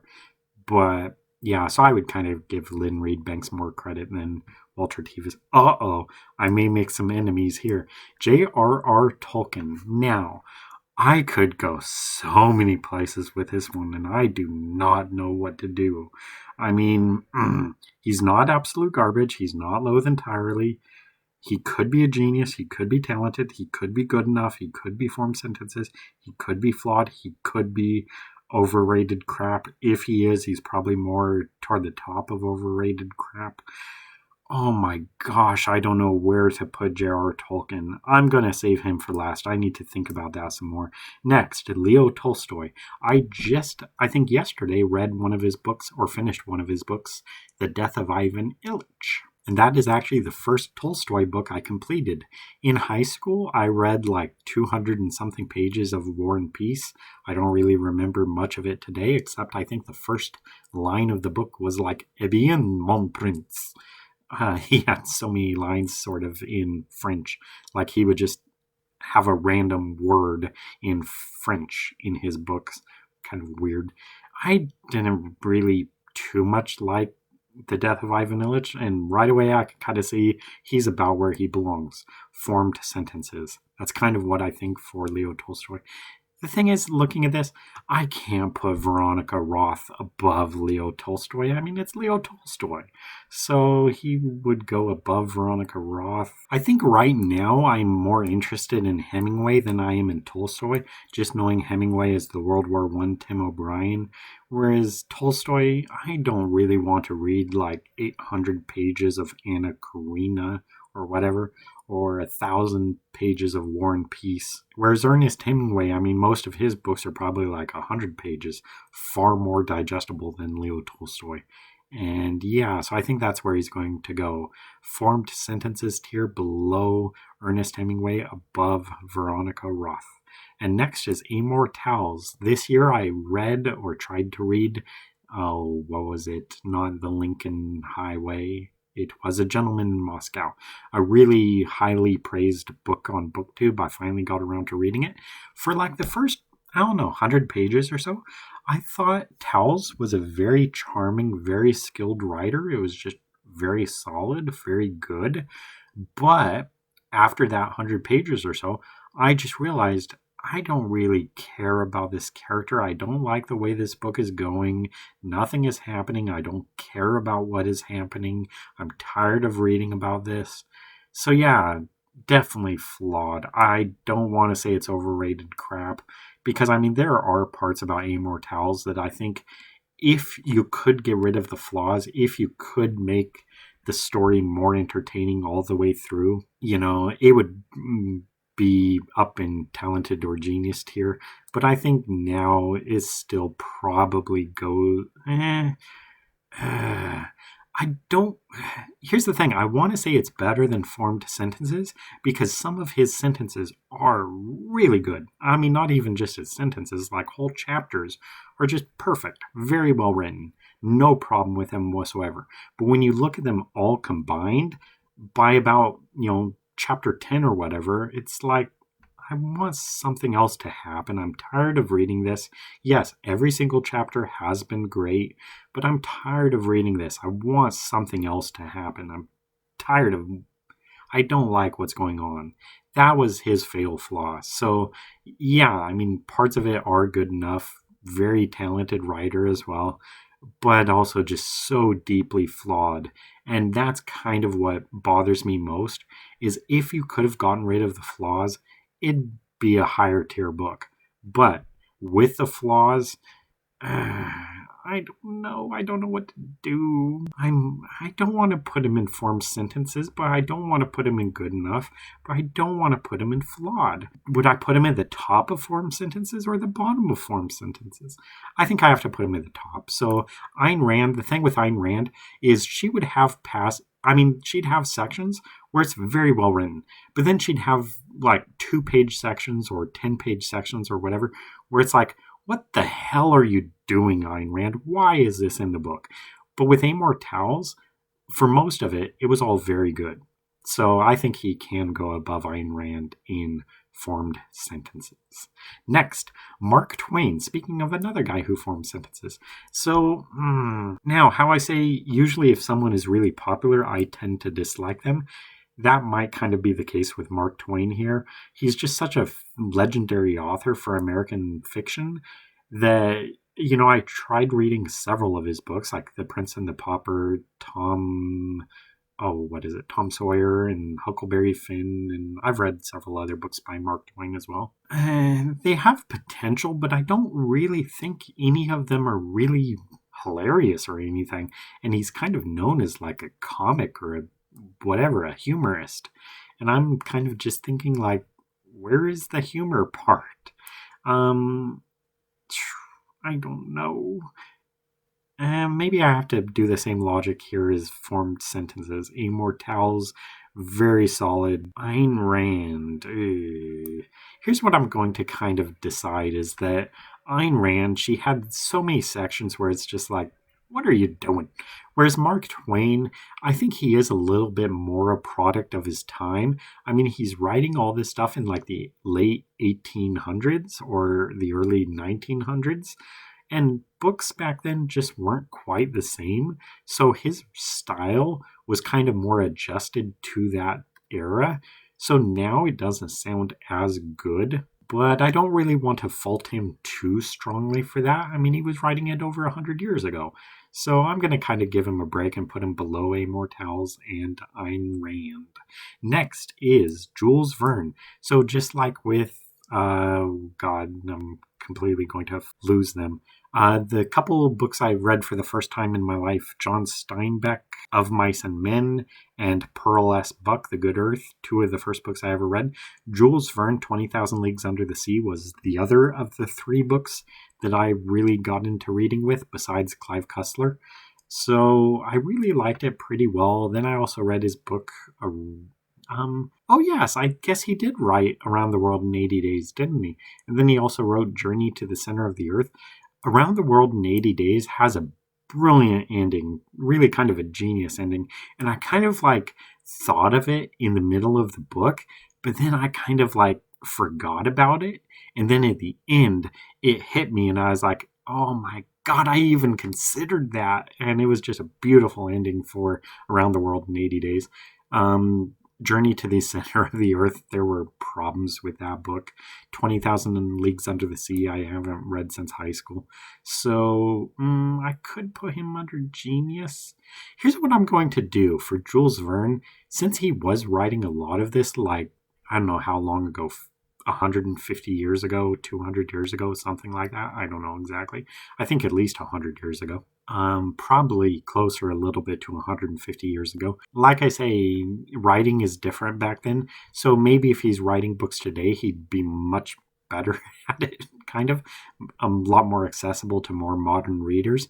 So I'm going to go ahead and put him in genius tier because it's kind of like if we could have a modern book written by Jules Verne, just wondering what he would come up with, it would probably be very good, hopefully. So I'm going to go ahead and put him. I'm going to go ahead and put Vikram Seth over him. Do I? Okay, I'm not going to really think about this too hard. Basically, what I'll just say here is that, I respect Jules Verne for what he did coming up with a lot of science fiction stuff. And I really respect Vikram Seth for just the brilliance of writing a whole novel in rhymed verse. So Jules Verne could go kind of anywhere in genius tier below Mary Shelley. He could go above or below Brandon Sanderson, Vikram Seth, or Octavia Butler. I think he kind of belongs in either one of those in genius tier. And next is Gore Vidal. Gore Vidal, I think, is a highly talented writer. I read his book, Empire, which was very good. It might have been about 75 pages too long. Not too bad, but definitely a little bit on the longer side. But overall, very good, very solid. I like him a lot. I respect him a lot. I have a signed book by him. But I do think Gore Vidal, very solid writer, very good. I'm going to go ahead and put him, I think I just have to respect Gore Vidal more than Tom Clancy, and I'm going to respect him more than Baldwin. I'm not going to respect him more than Homer, though, because I don't think Gore Vidal's works are going to have anywhere near the, what do I want to say, the lasting influence of Homer and the Iliad and the Odyssey. Next, Kurt Vonnegut, the author of Slaughterhouse-Five. I don't really remember what I didn't like about it, but I definitely didn't like something about it, so it's definitely flawed. I don't really necessarily want to say it's overrated crap, but was there anything I really liked about it? I'm not sure, but I would rather try a Kurt Vonnegut book than a Shirley Jackson book. I'd rather read a Kurt Vonnegut book rather than a John Grisham or an Alexander Solzhenitsyn. Or at this point, Joseph Heller. Stephanie Meyer. You know what? Since, like I say, Stephanie Meyer has really devoted herself mostly just to Twilight books, I would rather try to see if Kurt Vonnegut wrote a classic rather than giving Stephanie Meyer a chance. Bram Stoker, I definitely read something else by him, but I'm going to go ahead and put Vonnegut over him. But I think that's as far as he goes, just because I can't really put him over Portrait of a Lady by Henry James. Very skilled writer, Henry James. Kurt Vonnegut, I'm still waiting to discover something by him or about him that would, really make me like him. But today is not that day. Next is H.G. Wells. I think the only book I read by him is War of the Worlds. I had problems with it. I do give it a lot of credit for basically inventing the alien invasion genre. I don't really want to put him in genius tier. He could go in good enough. I don't think he goes in formed sentences. H.G. Wells. I think since he wrote so many things that were influential, like War of the Worlds, I think The Invisible Man, I think he also wrote, what was it? I don't know. He wrote a lot of stuff. So, Sean Holt. Do I put myself above or below H.G. Wells? Let's see here.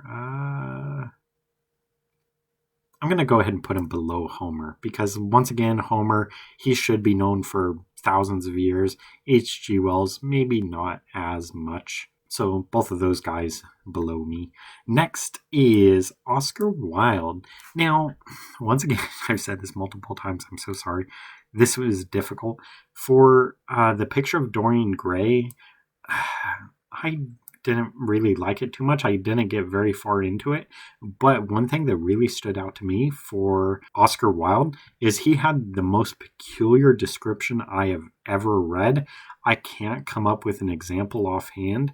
But for instance, where other authors would describe the inky color of someone's pupil, Oscar Wilde describes things that I never even thought to describe, let alone in the way he does. So instead of like describing someone's inky pupil, he would describe like the swirls of their elbow, or I don't even know what. It's so hard to come up with an example because I read it quite a while ago. But that was my main takeaway from Oscar Wilde, is just the most peculiar description I've ever read. I don't necessarily want to say it was good description, but it was just description I'd never heard of before. Just like, I've never even thought of describing that thing he just described, let alone describing it in that way. And one thing I'll say about Oscar Wilde kind of in the last year, well, I do definitely want to say I think he's talented. I don't know how far to go into it, but Oscar Wilde kind of had character issues with his life. Essentially, this is just like really boiling it down. So, I mean, there's a lot more details in this, but Oscar Wilde kind of got into, I think, homosexual relationships with young men, or even like boys, like underage boys, and had same sex relations with them, like literal boys. And I think, I mean, I don't think that's just like a smear. I think he really kind of did that. And sort of, the thing with that for me is that I think The Picture of Dorian Gray was the only novel he wrote or published. And so I think that's kind of tragic, is just that like his personal life stuff, like his scandals and just him trying to live in the era he did, it was a really bad time for him because a lot of the more sort of repressive laws sort of back then, the accepted norms back then, he really wasn't accepted for all of that. So I know he has character issues, and the fact that like, some of them I think were boys, actual boys, major red flag. And for some people that'd be like an instant like, nope. But as a writer, I kind of feel that the world missed out. Like, what more could Oscar Wilde have written if he had a full, like, productive life where he could, like, fully devote himself to his writing, where maybe the personal life stuff doesn't so much get in his way. Maybe he doesn't, like, go quite down that route as he did in real life. So really, I kind of think Oscar Wilde's life is kind of a tragedy. I'm not going to say like he's a victim necessarily. I think he was just born in a bad time, a bad era. And like if he was alive today, he might have been much more accepted. And as a result, he might have been much more productive. Or I don't know, maybe he would have been too busy getting together with, other boys or men that he wouldn't have found time to write. I don't know. But I kind of really feel bad. Like I wish we could have seen more what Oscar Wilde could have done. I think there's so much potential there left on the table. And once again, I'm going to start crying.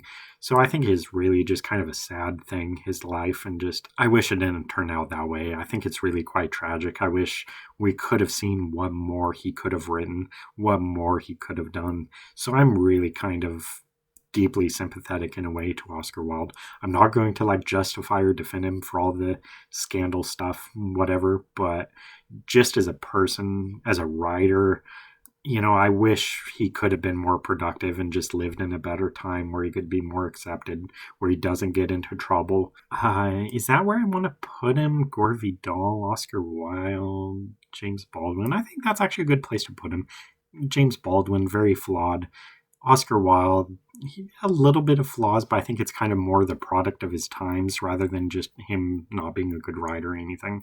So I think that's a good spot for him. Oh, wait, Gore Vidal. Yeah, that is right, because I really respect Gore Vidal. So that's a good placement for Oscar Wilde.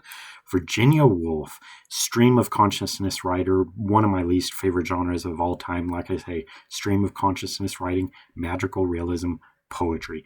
Do not like those genres. I tried to read her book To the Lighthouse. I can't remember a single thing about it. I do not like stream of consciousness writing. I want to say I loathe her. Just like J.D. Salinger, it's just like I do not like her type of books. I don't dislike her personally. It's just I cannot tolerate her genre. I do not like it. I do not respect it. I think there is zero talent there. I think she's an overrated hack. I do not like stream of... Is it stream of consciousness? Yeah, I think that's what she did. So, I think that's a decent enough spot for her. Really, they're interchangeable. J.D. Salinger and Virginia Woolf. So, just awful. Okay, yeah, I was kind of wondering like why these two were left. So I moved George R. R. Martin down here because he got moved to the back of the line because he tried to cut ahead of someone. And then J.R.R. Tolkien I moved to the back because I wanted more time to think. So this is actually going to work out very well, having Tolkien be the last one. So George R. R. Martin. Okay, I was gonna. I'm getting so confused. I was like, why did I move him down? I just said why I moved him down. He tried to cut in line. Naughty boy. So George R. R. Martin, Game of Thrones. At least the first two books are just masterpiece books.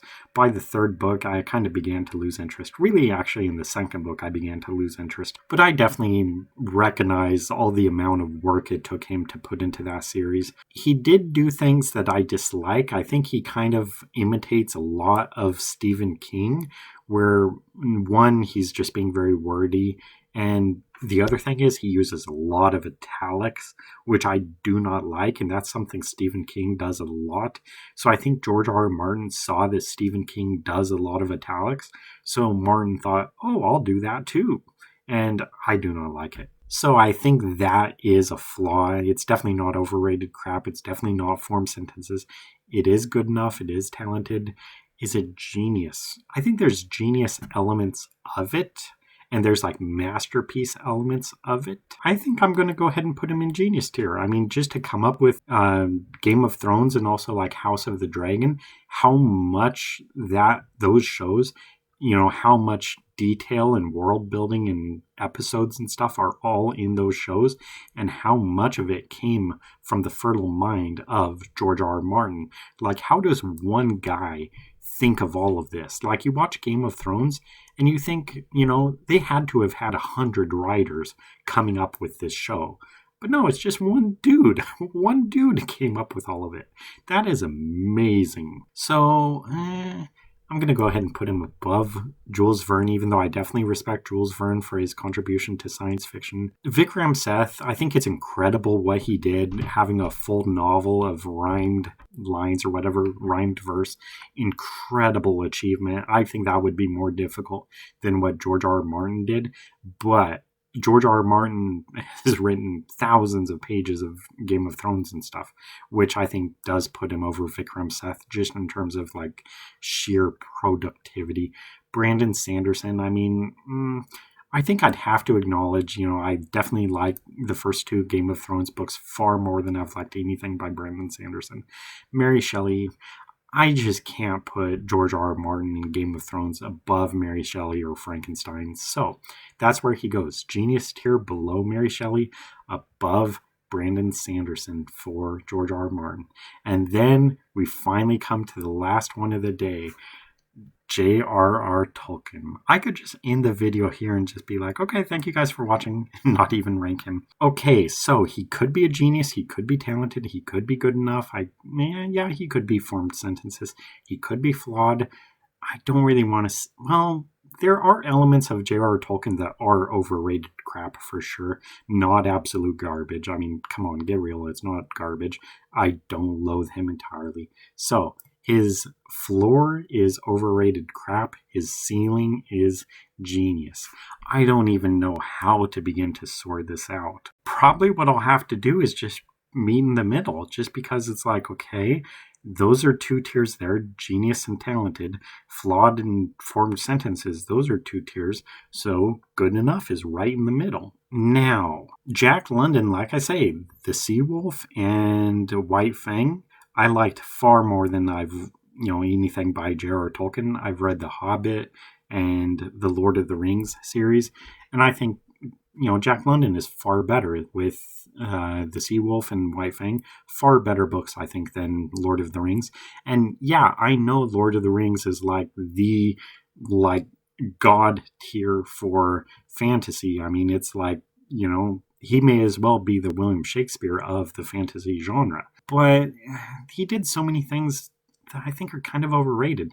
I think at the end of the video, I'll post another, my review of J.R.R. Tolkien as well, because I did like an hour deep dive into Lord of the Rings. So if you really want to see more about my issues with Tolkien, I'll try to post that at the end of this video. So if you want to see exactly what my issues are with Tolkien, I'll go into that in that other video. But with Pearl S. Buck, she only wrote really one good thing, The Good Earth. Anthony Burgess, he only wrote one good thing that I read, A Clockwork Orange. Carson McCullers only wrote one good thing with The Heart is a Lonely Hunter. Sherman Alexie only wrote one good thing with The Absolutely True Diary of a Part-Time Indian. I've only read one book by each of those, whereas J.R.R. Tolkien, I've read The Hobbit, I've read Lord of the Rings, so I think this is where I'm going to place him actually. Good enough tier, just below Jack London and above Pearl S. Buck. So yeah, he has flaws. Part of his writing is overrated crap, but he does also have genius elements for sure. He does have talented elements for sure. But I have to just sort of meet in the middle for those things. I can't just ignore all of his flaws and all of his crap, and I can't ignore the genius of it. He is just sort of in the middle because of it. So that is it for this list. Let's see, can I kind of zoom out a little bit? There we go, to show all of them. That looks like it's all in the frame. So there you go. That is the list of ranking 100 famous authors. So this is where I rank in terms of all the authors. So there's a few people above me, and I think they're all deservingly above me. Let's see, is there any last minute changes I think I want to make? I don't want to go through all of these. So anyway, that's going to do it for this list. So let me know what you guys think. Which rankings here like really, offend you or whatever. Whereas like, how could you put Charles Dickens in overrated crap? How dare you? How could you put the Bronte sisters in overrated crap? How could you loathe William Faulkner, the greatest American writer of all time? I don't give a flip. But I would love to hear what you guys think about my rankings, and I know this is a real controversial tier list, but it's what I believe. I mean, I'm not really too much exaggerating here. There was maybe one or two that I kind of moved just for memes. Which ones did I move just for memes? I don't really remember. I mean, seriously, like all these rankings look pretty solid actually. So I mean, it doesn't look like any of these are really just like joke rankings. This is pretty much how I feel. So anyway, that is it for this video. So let me know what you guys think. How much do you disagree with this? Which rankings here do you think are the most absurd? Let me know. Thank you guys for watching. Hope to see you in another video. Bye. 2, 3, 4.